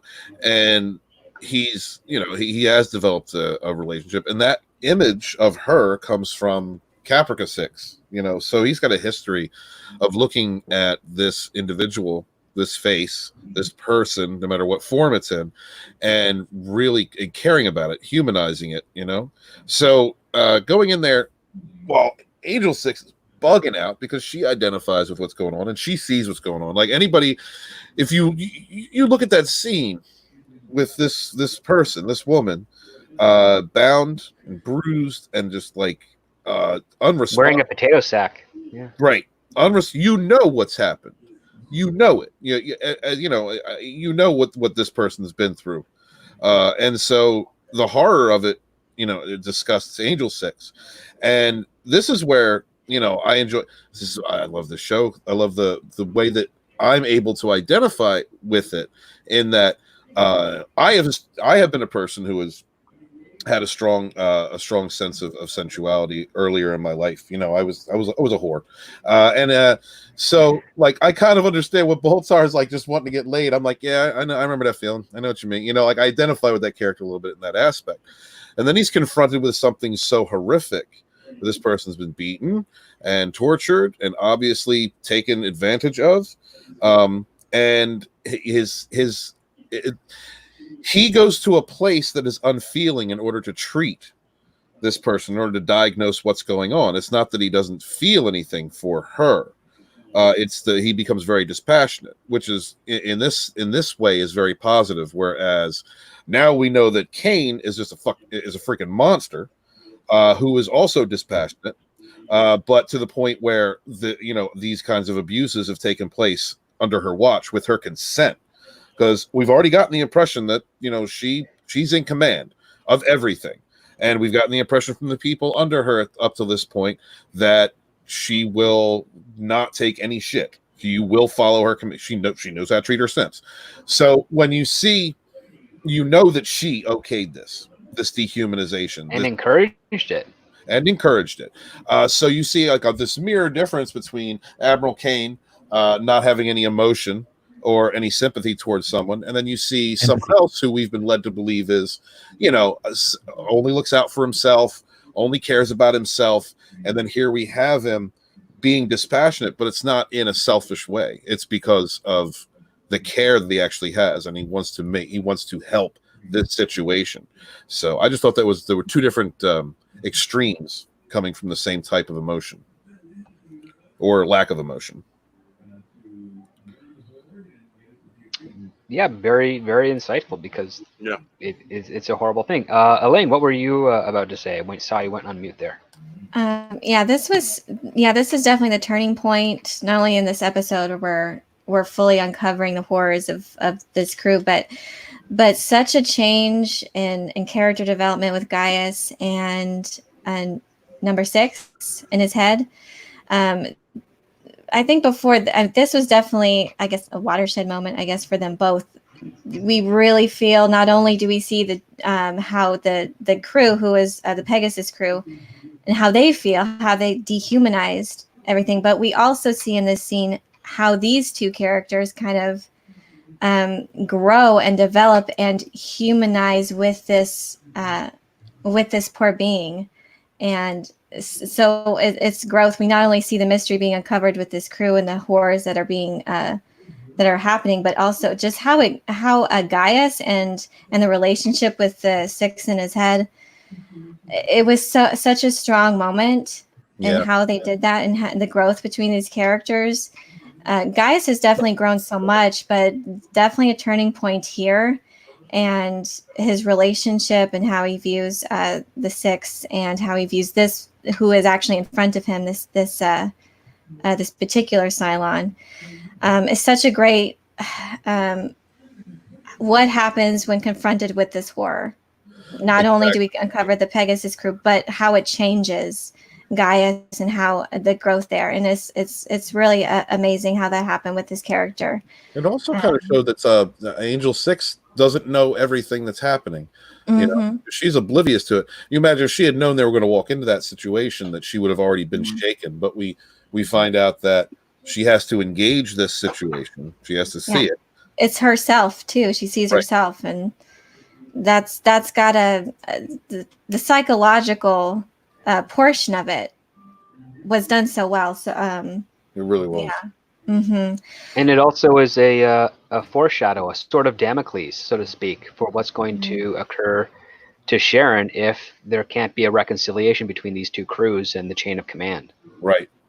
Exactly. And that goes right into the following scene, which is basically when the chief learns he's no longer going to be the head of the dock command on Galactica. The civilian is coming in, and they're kind of having a little bit of recreation by the still with some of the Pegasus crew, and they're hearing all these really disgusting stories about what they were doing to the Cylon on their ship. Yeah, and it's right, because you know what, the reason I think that was too, not just to facilitate the following scene, you know, to give information to the chief, but to also because you see that first when you're like, is this an isolated incident? You know, with the one with the 6 on the Pegasus, you're like, is this an isolated incident? Is this like only top command know about this? Because this is completely immoral and dehumanizing, and you know, this is, you know, something that you wouldn't think would happen. And then you switch to that next scene,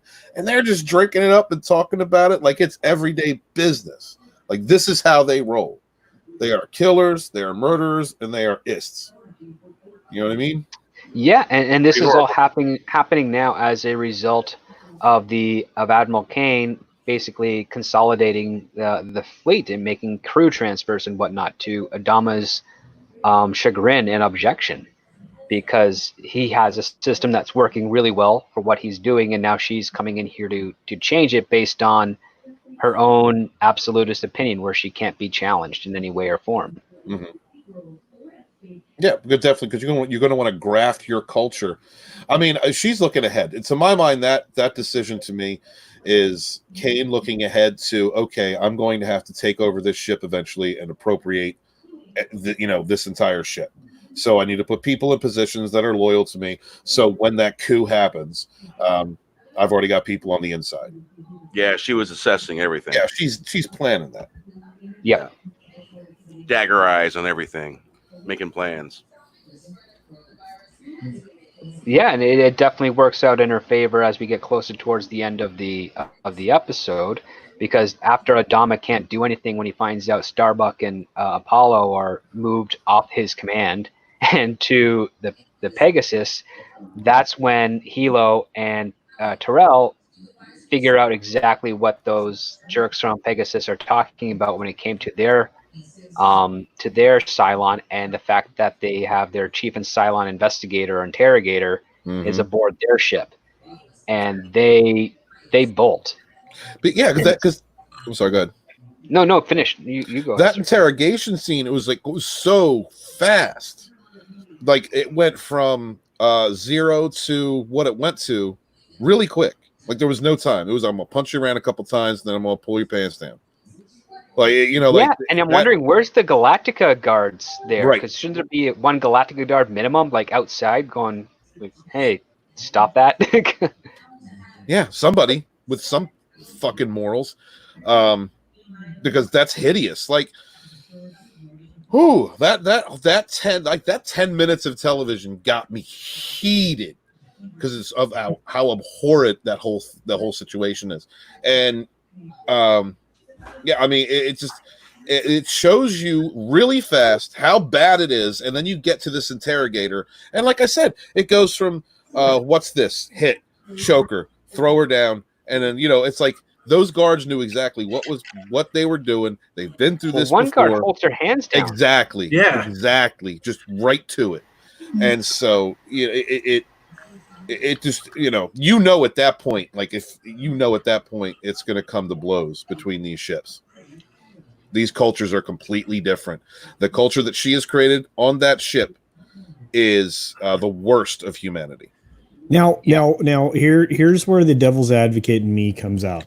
Okay. This is an alien species that has produced the greatest genocide that probably this planet has ever experienced, or this planetary system had ever experienced. And the commanders allowing for the crew to take their frustration out upon this alien entity that, as far as they're concerned, lacks any humanity.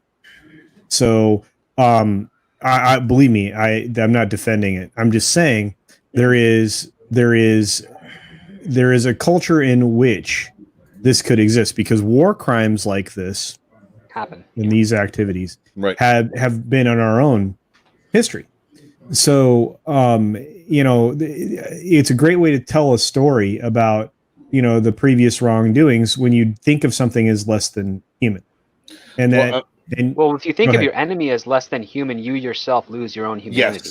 Yes. exactly. Well, no, wait, that's not the point. I mean, yes, you're both right, but Why don't from a do it? storytelling point of view, I mean, that's what they were kind of shooting for, and it's one of the reasons that it galls us, because it's reprehensible, because maybe this isn't the same type of human being that I am, but it's still a living being, and this activity, these actions, this treatment is reprehensible. It's Look, beating somebody for information, I can see that. I think they're doing more than beating him. No, they are. But I'm saying yeah. the level of interrogation that's going to come with pain, or like, I get that. But if you're going to go that far, just space it, just kill it. Yeah. At that point, because I don't care what I know we're not exactly interstellar species, but I don't care where you're from or what planet you're from or who you roll with. The moment it goes there, you are not human. Nope. And you should die. You are not. I hate to drop. yourself. I hate to drop parallels. Two words. Anthill. Antifa. Oh no, I'm sorry. Anthill. Oh, I'm sorry, Antifa. No, I think you lose your right to life if you lose your humanity to that degree of treatment. You should lose your life. Yeah, that's where I'm at with it. And so this episode, within this short time frame, I mean, really, we've only gone through like half this episode, created an intense emotional response within me, which is great. That's good writing. Multiple times. Multiple emotional responses. Feelings, and so, this is, as much as I hate the imagery of what's going on, it's one of my favorite episodes. Well, this was this was all in all pretty shocking, considering everything that happened. It was funny when we had the old forums on the first as soon as this episode was over and people were reacting, there was a lot of just like you could tell like people were shocked by the imagery and the sequence that happened, especially with Athena and the interrogation. But what's funny about it, comparing it to back then, still a shocking thing like that. You had the snowflakes of today watching it right now. They would probably be like, "Oh my God, that's so offensive! How could they have that? This woman was victimized." But that's the point. Yeah, and they would like blow a gasket over that seat. We had shocked people back then, but we had a productive discussion out of it. Surrounding the context and what was in the episode. Are we sure about that? Because you do have Tyrell and Hilo running to her rescue and killing the guy that perpetrated the crime. Like, this is a scene that's specifically designed for the audience to say, okay, everything on the Pegasus is bad. We have to hate them, and we have to pray and hope that the Galactica crew can gain ground here and get rid of these corrupt people. That's exactly what this was for. Right. I know that, SD, but I was just conflating the fact that somebody would come out probably like now in this current climate and would want to cancel this episode because of the imagery. But I mean, it's the thing is, like, I can see where you're coming from, but you're missing a really big point with regards to that opposition's argument, which is that there are characters that actively pursued to stop and prevent and get justice for this. It wasn't like they just let it happen. In which case, if it was let it happen, then yeah, they would definitely be like, okay, you did that for gratuitous purposes, Right. and then they would want to be canceled. This one here, you actually have characters that are making an effort, that see the writing on the wall, and as soon as they understand what's going on, we get 2 shots of them running from one end of the Battlestar to the other to try and stop whatever the heck is happening, and they see the worst. And Hilo grabs the guy that was holding Sharon down, just starts wailing on him. Tyrell grabs the interrogation officer and rams his head into a bolt into a wall, and then just starts wailing on him already, and he's dead at that point. And then the other guy is drawing his gun and arresting the other 2, while Sharon is just crying and mortified. And on top of that, everyone on the Galactica side is basically looking at it objectively, like, yes, what the Pegasus crew did was wrong, and Kane is like, I don't care if it is wrong or not. I'm using my authority to do a court martial. I'm going to listen to the testimony and make my judgment absolute and instant. What was your takeaway, Nerd Cookies, when you first saw this scene on air? The sequence. Was it the scene where Gaia sees the prisoner? Well, that one, and also the interrogation of the Sharon model. Oh, okay. So I'm sorry. I still need to rebound on that. I'm trying to remember. Well, initially, yeah, it's definitely provoked strong feelings, and I think as a woman too, what it begins when you see Gaius in number 6, obviously seeing the condition of the prisoner and what's going on, and I like the way they presented it. It's definitely a sensitive issue, and it added so much to the story. How the characters of Gaius in number 6 grew, and again how it revealed how the lack of humanity with Pegasus, just what has happened to them has just been committing these unspeakable things, and how just these drastic circumstances could turn these people into doing this. So how they presented that was definitely well done, well executed, and just how the strong feelings it invokes, but not getting too graphic with it. I appreciated that. But definitely still invoking those strong feelings and those strong emotions of what you would be feeling during that time and how this prisoner is being treated. It was definitely strong moments. I remember those feelings. Is such a great way to tell this story, to tell how each character is developed throughout this whole episode. It's amazing. Mm-hmm. Just really well executed.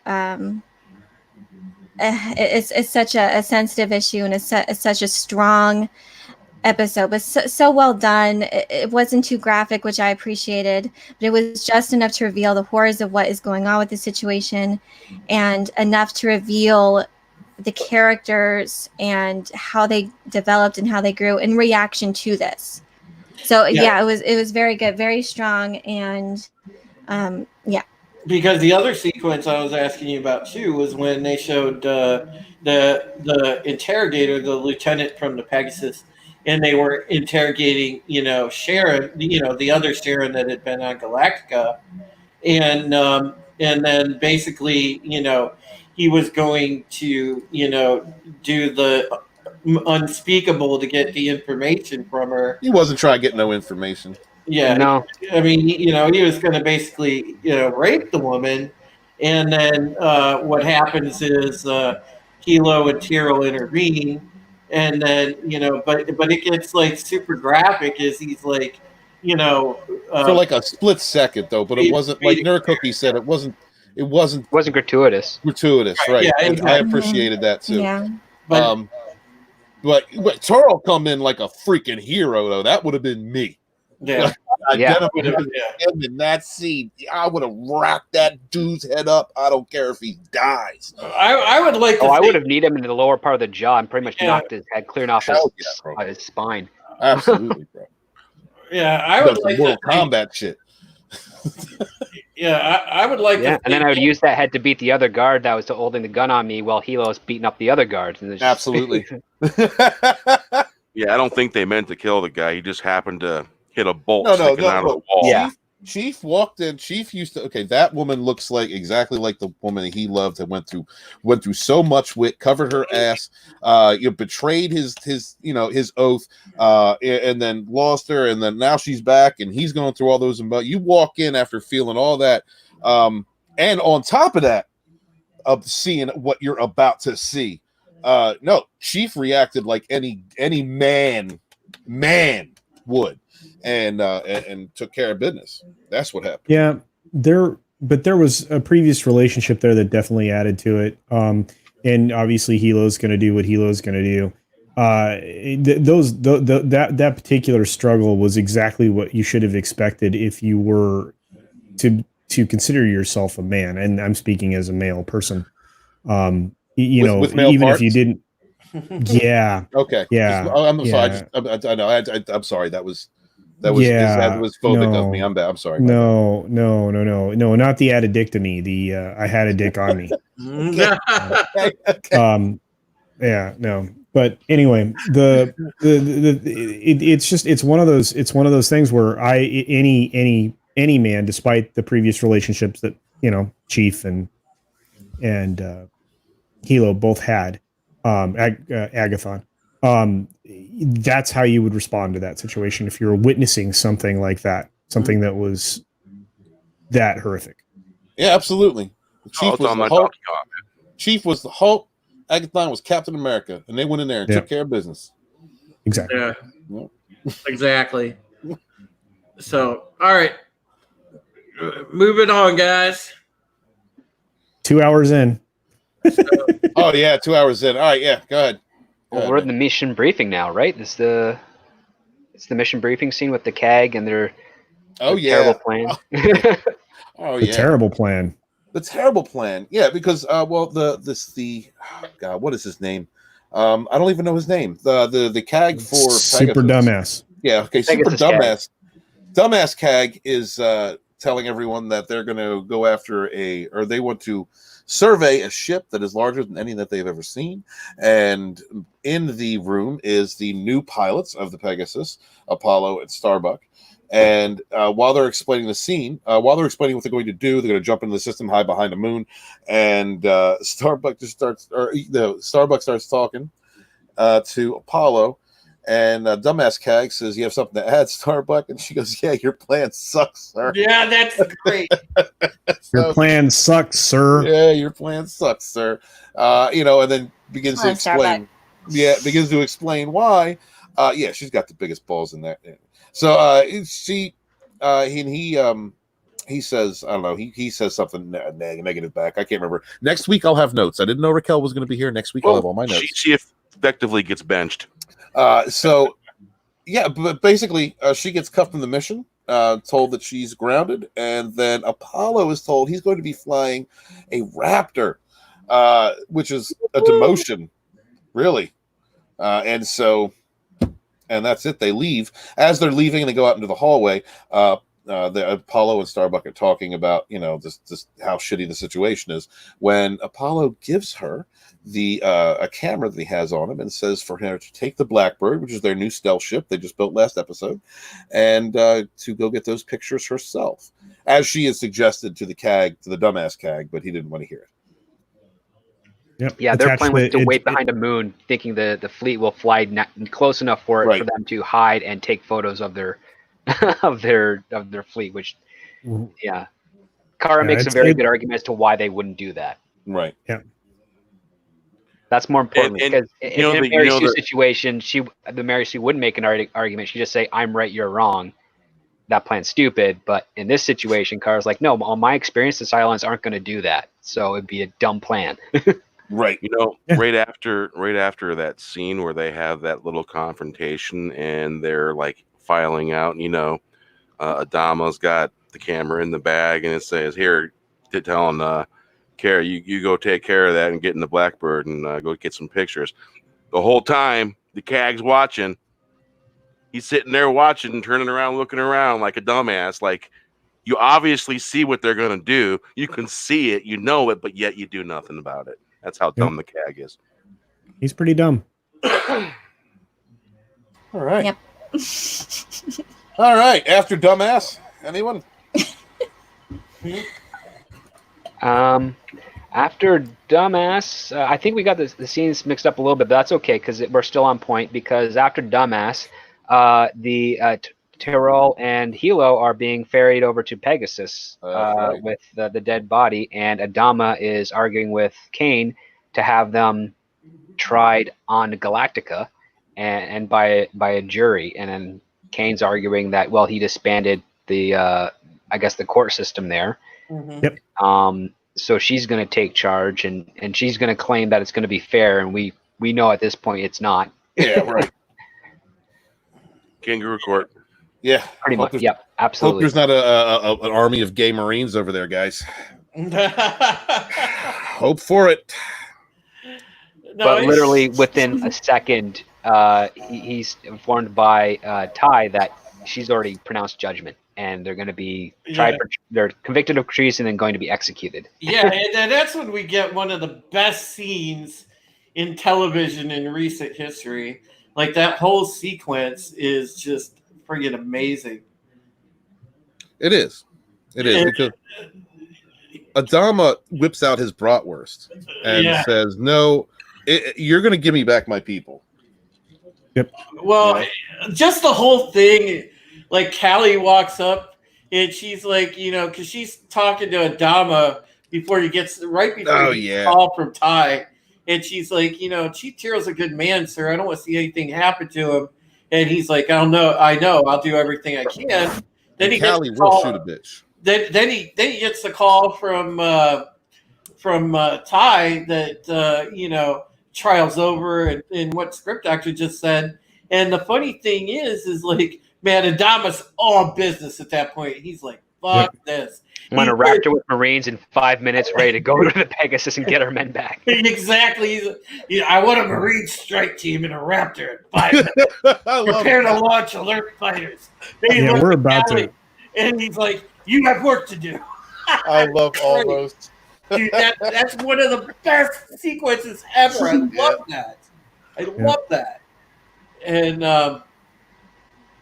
yeah, I found that just completely amazing. Man, Nerd Cookies, I know you remember that scene. Yes, Adama is just awesome. Again, just another moment of him just shining and just taking charge and doing the right thing. And it's just, and at this point, you're just hungry for it. And it's just awesome to see the conclusion to that, to see him take charge, to see him, because he is the epitome of what, you know, the leader should be. And Daddy's going to spank Kane. Yeah, so it's just such an awesome moment.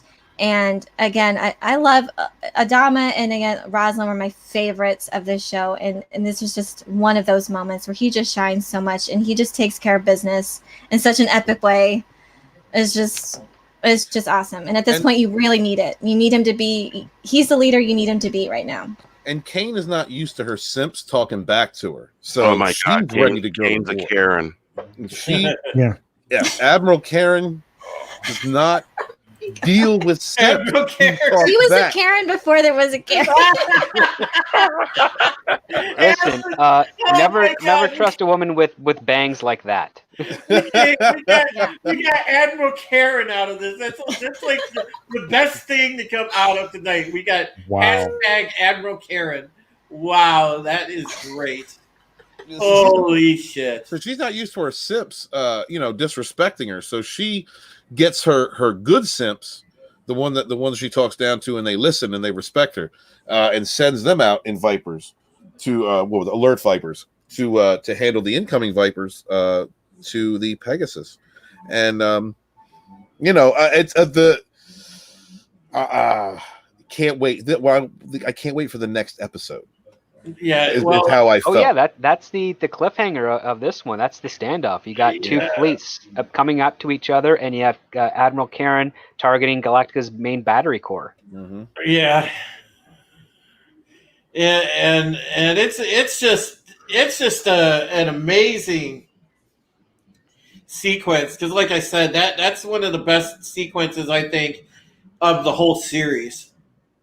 You know, Agreed. I enjoyed it. Yeah. Culture. Do If you, you do you think she listens to a song called Admiral Karen, Admiral Karen, Admiral Karen in the background? hey Drew, could you blow up my avatar just for a second? Hang on. Just for a second, please. Yes. Thank you. I appreciate it. Culture, would you take this picture off the internet and give her a Karen haircut for next week?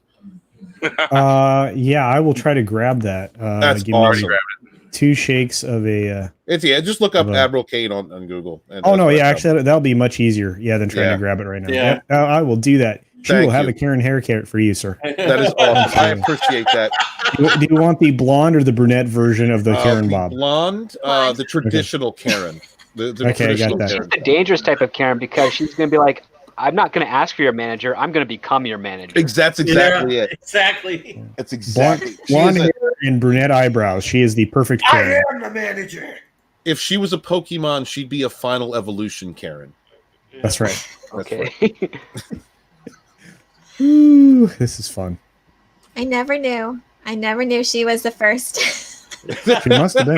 She was the first Karen. No, she Well, was technically, I guess Diane from Cheers is the first Karen. Diane Really? from Oh Cheers is a yeah, Karen. I've been watching Frasier lately. I need to watch. I was gonna say Kai Wynn is a really big Karen. Oh In my yeah. opinion. Like she's probably the first Karen of sci-fi that. we Yeah, can she's think of. the Karen of all sci-fi Karens. Mm. And she does have a manager's haircut. Or Absolutely. She does. Karen haircut. Bitch face, putty body, the whole thing. I love that actress, by the way. If you ever happen to be listening, Oh I no, do love she's great. I love Have you seen that her do part. comedy stuff? because I hate it. Huh? Have you seen her do some of the comedy stuff? Oh yeah. Oh, yeah, she's Great great. timing. For that role, she was perfect. It just everything. I hate Kai Dude. Wynn. I hate her. Nurse Ratchet. She's Dude, Nurse Ratchet. Yeah. Oh yeah. The best thing, like in this whole exchange, where they're like, it's cutting back and forth. They're having the phone conversation, from CIC to CIC, and Adama, she just they're arguing about having a fair trial and how they should have their case heard by a jury. But Yeah. the part where they get to where he says, I'm not going to let you execute my men, and she's like, I think you should rethink that or something to that extent. And then he said launch the fighters. And then what's funny is the next thing she said, Commander, why are you launching Vipers? Uh-huh. And he's like, well, just please, when my Marines arrive, He didn't say please. yeah, he She did. didn't say, please, it said, have my men ready for my Marines when they Yeah. arrive. Yeah. I don't think the word "please" came out of his But mouth. No, at that point. he understood after everything that he had been seen in this episode to everything to this point. He understands that there is no please. But she comes out with the most evil, icy bitch queen statement to that, and she's like, "I don't take orders from you." Now, to play back to what Culture Casino was doing earlier, playing devil's advocate, like this is the absolute negative of what. The direction Galactica could have gone, right? Galactica and under Adama went in this direction where they still have they have their fleet and they're trying to save the last of humanity, and they're constantly running to protect basically the last defense for the last of humanity. Whereas you have Admiral Karen, she has just gotten to the point where she is a stringent, unbending, absolutist, and everything that they have done since the destruction of their home, to whatever we didn't find out what happened to their fleet, but we know they had one. Whatever happened with them, the only what we know is that no matter what, this commander is going to get whatever she wants. She's going to do whatever she wants. Everything else be damned. And so that's I think that Adama understands that at this point. So please is not an option. He's going to protect his family, because that's how he looks at this fleet. That's how he looks at his crew, and that's how he looks at the last of humanity. This is his family, the last of his family, and he's going to do whatever he has to do to protect them. And also, just the only what it was like less than an hour. Like I don't know what the time was in the show, but it was relatively short. That they had a trial. And they had a verdict, and It was like within 2 minutes. Yeah. In a 44-minute show, yeah, it was real short. I weighed the. I looked at their service records or something. Yeah. right. She looked at the logs. She looked at the logs. Yeah. I weighed their statements against those of the guard. That's that. Oh yeah, they're guilty. It was almost 59 minutes long. Yeah. Yeah, Was I it watched really? the Was extended that version. episode that long? Yeah. A long decision for her to make that. But it's just great, like the cliffhanger moment, like Elaine alluded to, where both Jesus. It's funny how they supposedly launched Alert Vipers, but Jesus Christ, the Pegasus looked like it launched everything, and fucking Galactica looked like it launched everything. It's like, wait a second, weren't those just the Alert Fighters? What the hell? How do you have like 30 Alert Fighters? It's supposed to be just like 2. Bullshit. Not on the Pegasus. Those Well, the sips Pegasus get is to twice work. the size, right? So They were serious. I'm Seriously crazy. I'm just saying. Okay, so if you They're like, hell, we're going to launch ourselves. but if you pay attention, okay, I mean it's a little bit of inaccuracy there, because if you pay attention to like the Navy, and if you pay attention to carrier ops, when they launch alert fighters, it's usually like a group of 2, and that's Pegasus launched what, 5? I think it was 5. no, they launched like freaking dude. If you Was it? look back at the scene, there's about 20. Yeah.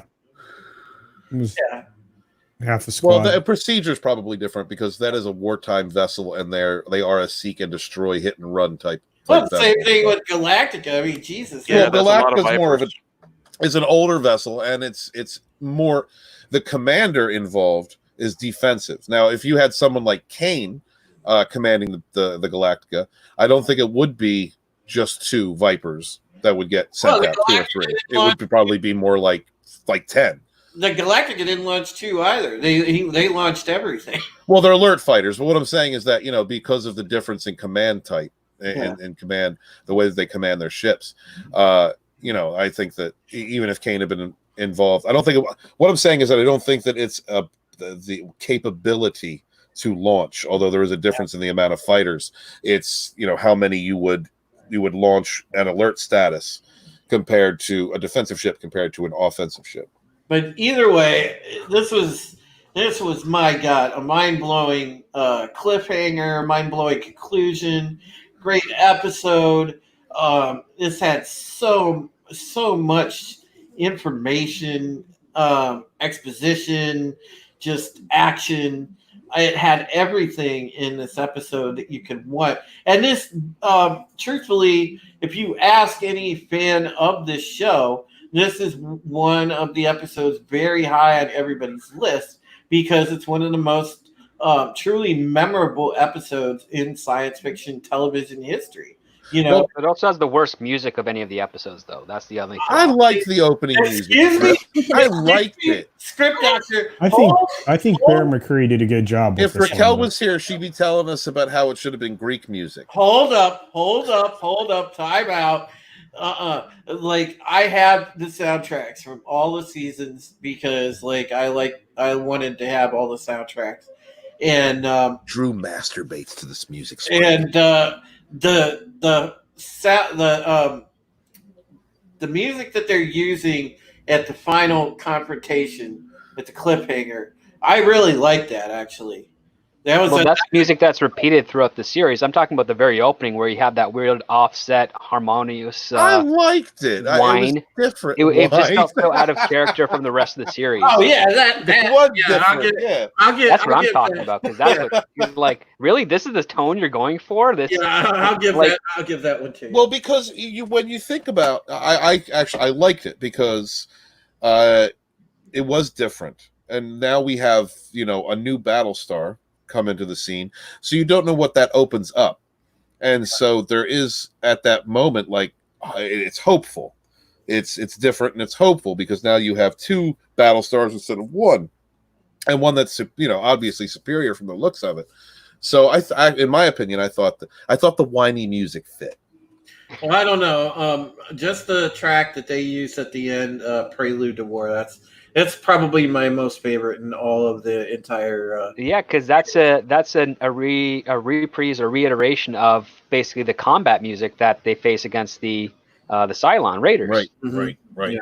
So like that fits in tone. But if they had something where it was more like they did its own take on the traditional Battlestar Galactica fanfare from like the '78 when they saw that Pegasus, that would be a bit more, because that's more hopeful, that's more inspirational, that's more of like in line with the tone. Like they even just did that in the documentary episode, like 2 episodes ago. They whistled it, like, for crying out loud. Like you have like a theme that kind of runs through this. I get that script, but you if have you like did the sappy violins and no, but listen. If you did that, if you use like a music with an attachment to the original like that, and then you find out they're like crazy, murdery, rapey people, then it'd be like on a rewatch it wouldn't feel right. That's why, like the violin, the that type of music, it had a hopeful feeling to it, but it was different. Like you said, it was different than anything else in the Toxic. Are you still mad? series. Yeah. Are you still mad at Toxic? I'm not mad at you, Toxic. I love you. I just think love you, I think you're an asshole. That's all. And so, an asshole he's gonna pour coffee in. Oh my god, damn it! Funnel. God. He loves you, Toxic. Funnel. I don't know, Elaine. What do you think of the music of the series? I love the music. I love it. I know. I think it fits. But though sometimes shows just don't. Sometimes the music doesn't always hit.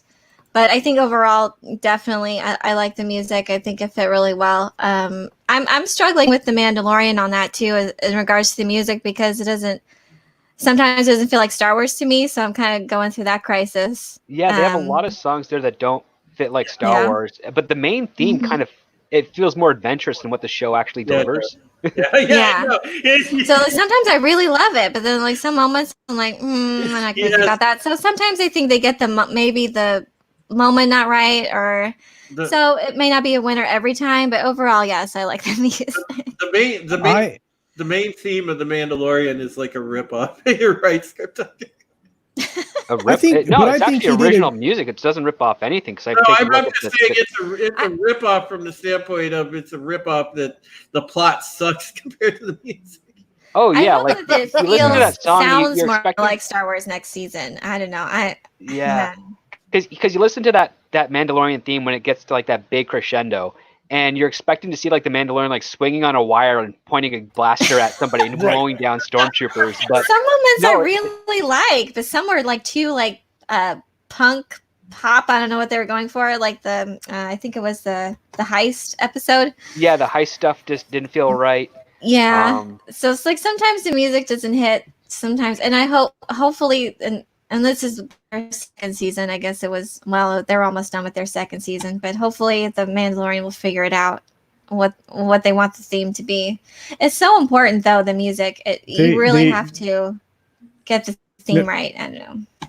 Yeah, no, you're 100% right. I mean, music is key to your experience, to enjoying something. It's why it's why you appreciate a lot of these Battlestar episodes, is because Bear McCreary did such a good job with the Kodo drums at the beginning of just the theme itself, and everything else. Everything about the music is key. In The Mandalorian, that the title track, the title song is the theme is phenomenal, but it has been hit and miss with the music, and a lot of that's because I'm not certain that that he's the guy that's making the music is actually invested in each episode individually.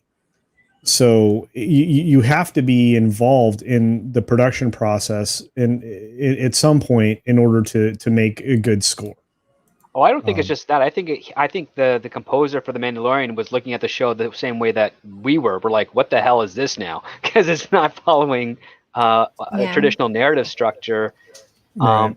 And it seems, and I would imagine that when he got the job, he's like, oh, we're doing a Disney Plus Star Wars series. I need to compose enough music for an hour per episode. And then he finds out, oh, it's 30 minutes. What the hell? And so he's that might be true. That might also be true because I mean there's just some odd themes in it when it comes to matching with the action around it. So I agree with that, but Battlestar, there might be a few misses here and there, but for the most part, I couldn't imagine a better soundtrack in a television program. Yeah, overall it was a very good soundtrack. Yeah, this was the only that opening song was the only one I detested because I'm like it just doesn't feel like it fits in line with the rest of the series at all.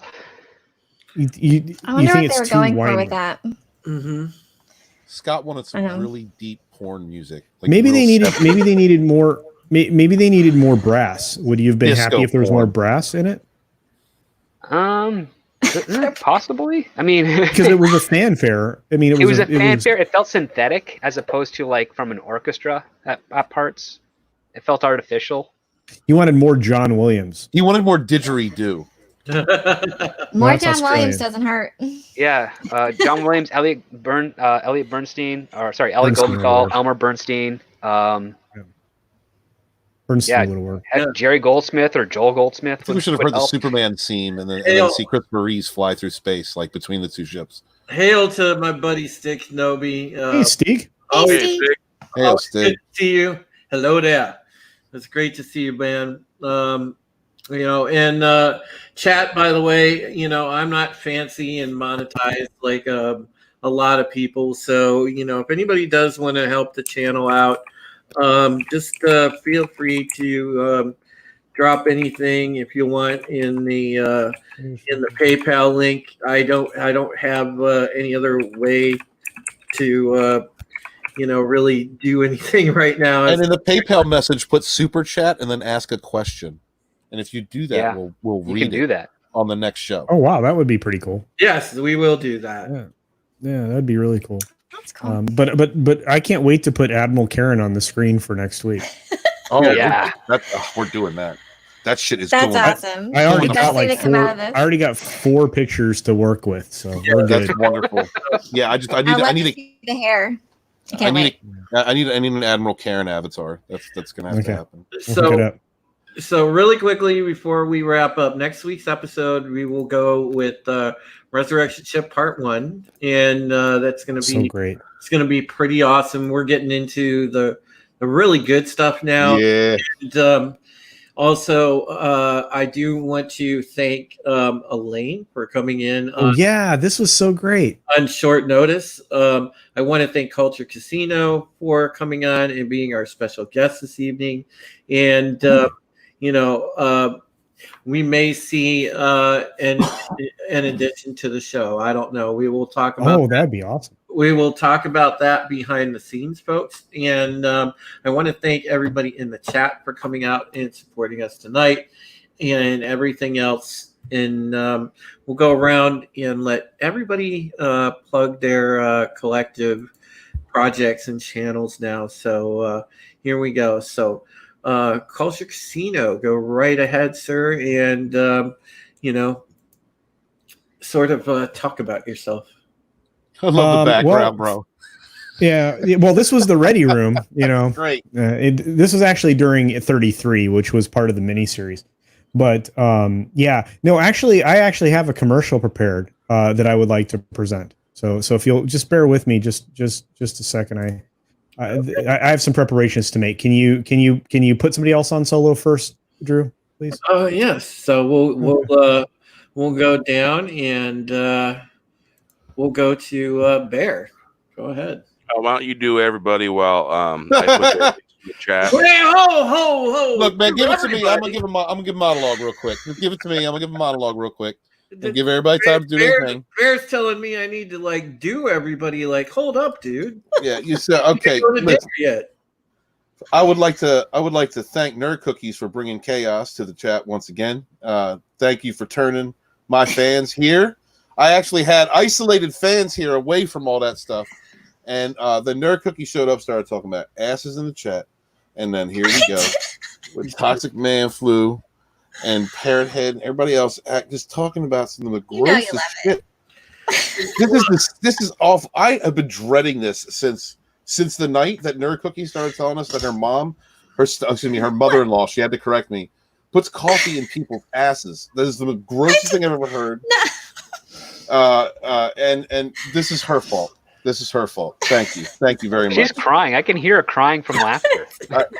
She's crying from guilt, Script Doctor. That's guilt. She's finally beginning to take responsibility for what she has wrought. I am crying. The best part of waking up is Walton's in your butt. Okay, I'm done, Drew. All right. Culture Casino, are you ready? Sure, why not? All right. So just a small commercial presentation that everybody should appreciate. At least I hope you do. You ever Oh, have hell. that not so I blew it. fresh feeling in your colon? I'm Abby Thunberg, and I only use Walton's Best Brew for all your colon cleansing needs. Bring me my... You ever have that not so There we fresh go. feeling in your colon? I'm Abby Thunberg, and I only use Walton's Best Brew How is it so for bad all it your got colon played twice? cleansing needs. Yeah. Bring me my 9-iron. Joel is here.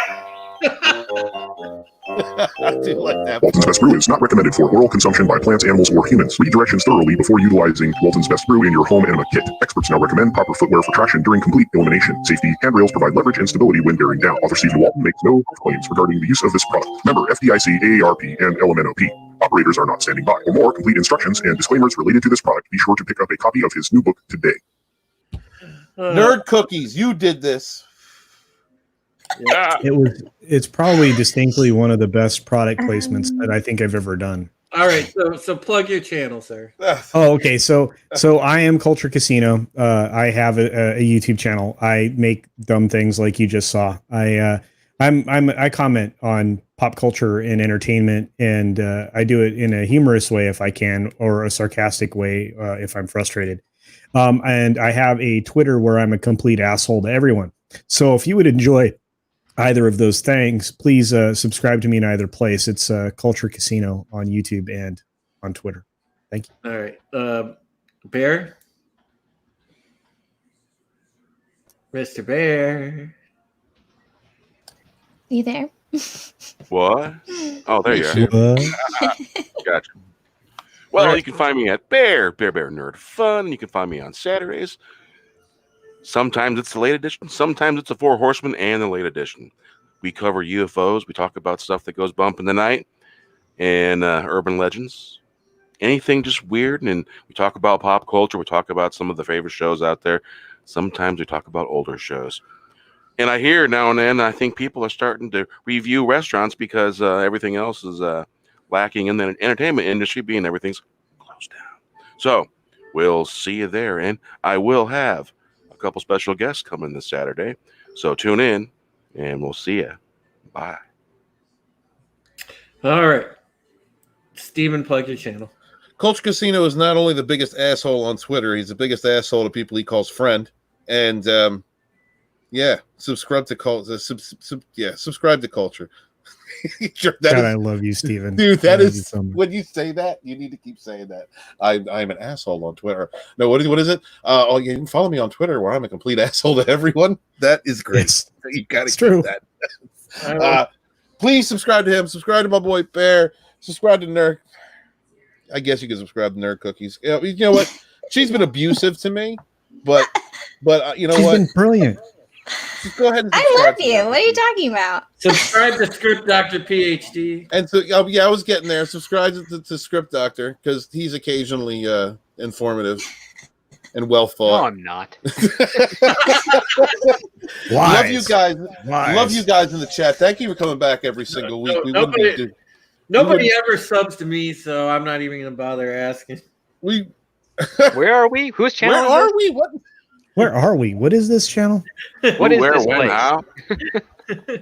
Specifically, how? But yeah, make sure you sub to Steven. He's been really working hard on his YouTube channel in the midst of trying to get books out and everything else. He's a great guy.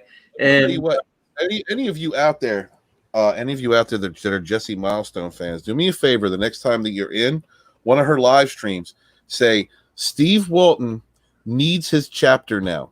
All right, it's gotten to that point. I have this woman's number. I have I DM this woman, and she's like, okay, but I'm still waiting on it. And Jesse's chapter is very important for Volume 2. I need that chapter. Okay. So if you're in her live stream, say Steven needs the chapter now. Thank you very much. And the Final Menace Volume 1 is still available up on Indiegogo. Please go check it out if you can, if you have the funds, or share it out there for me and let people know that it is available. I'll be starting the campaign for the Phantom Menace Volume 2 very shortly. It's going to be a great book. I've got John Talks, Jesse Milestone, if she ever gives me her damn chapter, Lord Doomcock, Gospel Book, Mark with a C, Mecharanum 42, Stephanie Janicek, Smuggler's Cantina, and Carrie Howard have all helped with this book. Phantom Menace Volume 1 is a preface to the beginning of the Phantom Menace. The Phantom Menace Volume 2 is when it began.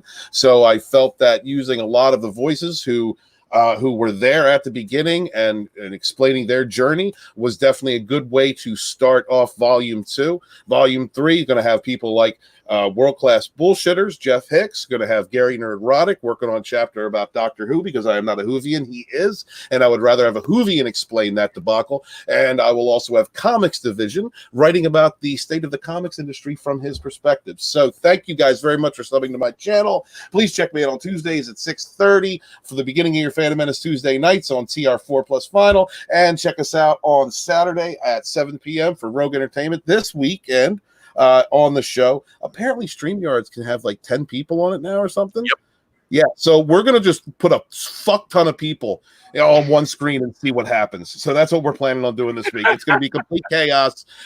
No coffee in that. So am I on this? Am I on this, Steven? So if you want to be, yeah, everybody here can just jump on in. Okay. Oh, where's my invite, damn it? Yeah, you come on in. You come on Saturday. Saturday's going to be crazy. It's going to be crazy. So, yeah, guys, thank you very much. Please subscribe to all these great people on this panel. I am author Stephen Walton, the Phantom Menace historian, your historian, born in the chats of the High Council. Wash your hands, wash your ass. Be good to each other. Peace. All right. So, Elaine, go ahead. Man, I had to follow that.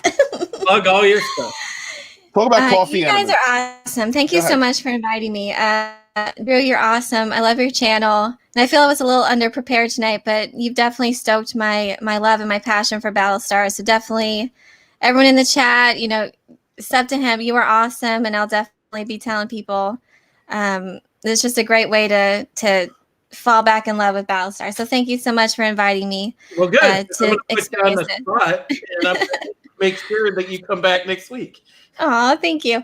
But yeah, I'm you can find me at Nerd Cookies on YouTube and Twitter. On my YouTube channel, I do news reviews, mostly Dune and Lord of the Rings. Right now, I'm starting. I just released a video about a story from the Silmarillion from Tolkien, about Beren and Luthien and what we might see in the upcoming series from Amazon. So check that out. And yeah, come see me. Thank you so much. You guys are awesome. The chat's awesome. Thank you for inviting me on again. Love you guys. All righty, Script Doctor. Yeah, go subscribe to author Stephen Walton and check out his show on Saturday, where it's going to be, I guess, a fuck ton 4th of July live stream. Yeah, 4th of July. Matter of fact, that's what's going to be named. Thanks, Script. You just named this. Yeah. You're welcome, sir. Spelled Phuck. Yeah. Really make it extra phonetic there. No. You know what? I'll just say a Korean's going to be. I'll try and get a Korean to come on. There you go. I'll just fake Korean because. Oh yeah, that's right. He's Asian. They all look alike. Token Asian. Jeez, well, my stepfather and step siblings are Korean, so. Yeah. What's your stepdad doing? He is an agricultural engineer. Wow, I was thinking he was about to say, "What does he look like?" Can we get down? Only you would go there. Hey, Culture Casino massaged the small of my back. Hey, now That's all. that was a secret. This all started off bad with Bear's bratwurst. I'm sorry. Go ahead. That's supposed to be a secret. Yeah, I do believe it was Johnsonville's bratwurst. Oh, Johnsonville brats are good. Yep. Yeah, yes. Done in the grill just right, Why am I still on the main screen? Put us back to the You know, conference. Drew, you're gonna have to tell the people what's up to him. It's Script Doctor PhD. There you go. You sub to his channel because he's got great content and he does great reviews of such things as Batwoman and unlike Culture Casino, if you follow him on Twitter, he will treat you like a cupcake. Yeah, Script Doctor is very detailed, well prepared. He's gonna lick your frosting and then eat you. Yes, maybe. All right. Yeah, that too. Yeah, I don't have much of a sweet tooth, but we'll see what happens. Oh my God! Next thing you know, it'd be like, oh, I'm gonna make a pie. I'm gonna give you the cream pie, baby. Oh shit! He went to the cream pie. Oh, I just would have said Boston filled. Oh man! Stick to donuts. Just all right, and look, me myself, I am Supreme Heretic. You can find me on this crazy channel, and you can subscribe. You can subscribe if you like. I do need subs. Come on, guys, get the word out. Give me the 500 at least, so I can say, hey, I hit 500. Hey, I'll tell you this: if you like to use a voice modulator or something to sound more like your avatar, that might work. And then start talking down to the audience. No, if I use a voice modulator to do ASMR, and then you must have the watch hours by now at least. I get a lot of people. He has to have them by now. I'll do ASMR. But hey, ladies and gentlemen, I am the Supreme Heretic, and I just want to say hello. Hi. Yeah, there you go. Yeah. Okay. Yeah. Please send to me. I need 500 subs as soon as possible. Actually, that sounds remarkably a lot like Drew. I gotta say this. Sub to me, Daddy. Oh my God. But no, seriously. Seriously, if you want to follow me like on Twitter, I pretty much I go balls deep on Twitter. I don't care. Balls deep. I have 0 F's given. Beware the Drew. And I speak my mind. So that's the way that I view Twitter. So you'll like it. And of course, check the latest news. By the way, hey. Yeah, nudes. There's nudes. Nudes? Wait, nudes? What? Nudes. Parrot head guy. But no, the last thing I do want to say, guys, is if because again, I'm not monetized or anything. If you do want to help out, anything that you donate to the PayPal, it goes to helping right now my current medical situation. Also, with my mom having leukemia, it does help with her as well. So, I thank you for anything that you send. It's always it's never required and it's always appreciated. So thank you so much. Yeah, and if you guys like, send something in and put a note with it, like a super chat or a suggestion or a topic or something, you let us know. We'll take care of you. Yeah, if naked pictures, whatever. Since we don't have super chats, we will do it that way. So if you guys include like a note in a PayPal donation, we will include it as essentially a super chat the next week. So yeah, Kronos. My mom had leukemia for a number of years, but she's fighting. But thank you guys, and oh man, it's been just an awesome night. This was an awesome stream. So I appreciate all my guests, Culture Casino, and Elaine again for coming on short notice. Bear Nerd Fun, who's always here, author Stephen Walton, Script Doctor PhD, and of course you in the chat, because you are the real MVPs, and I love you. So till next time, take care of yourselves and each other. So say we all. So say we all. So say we all. So say we all.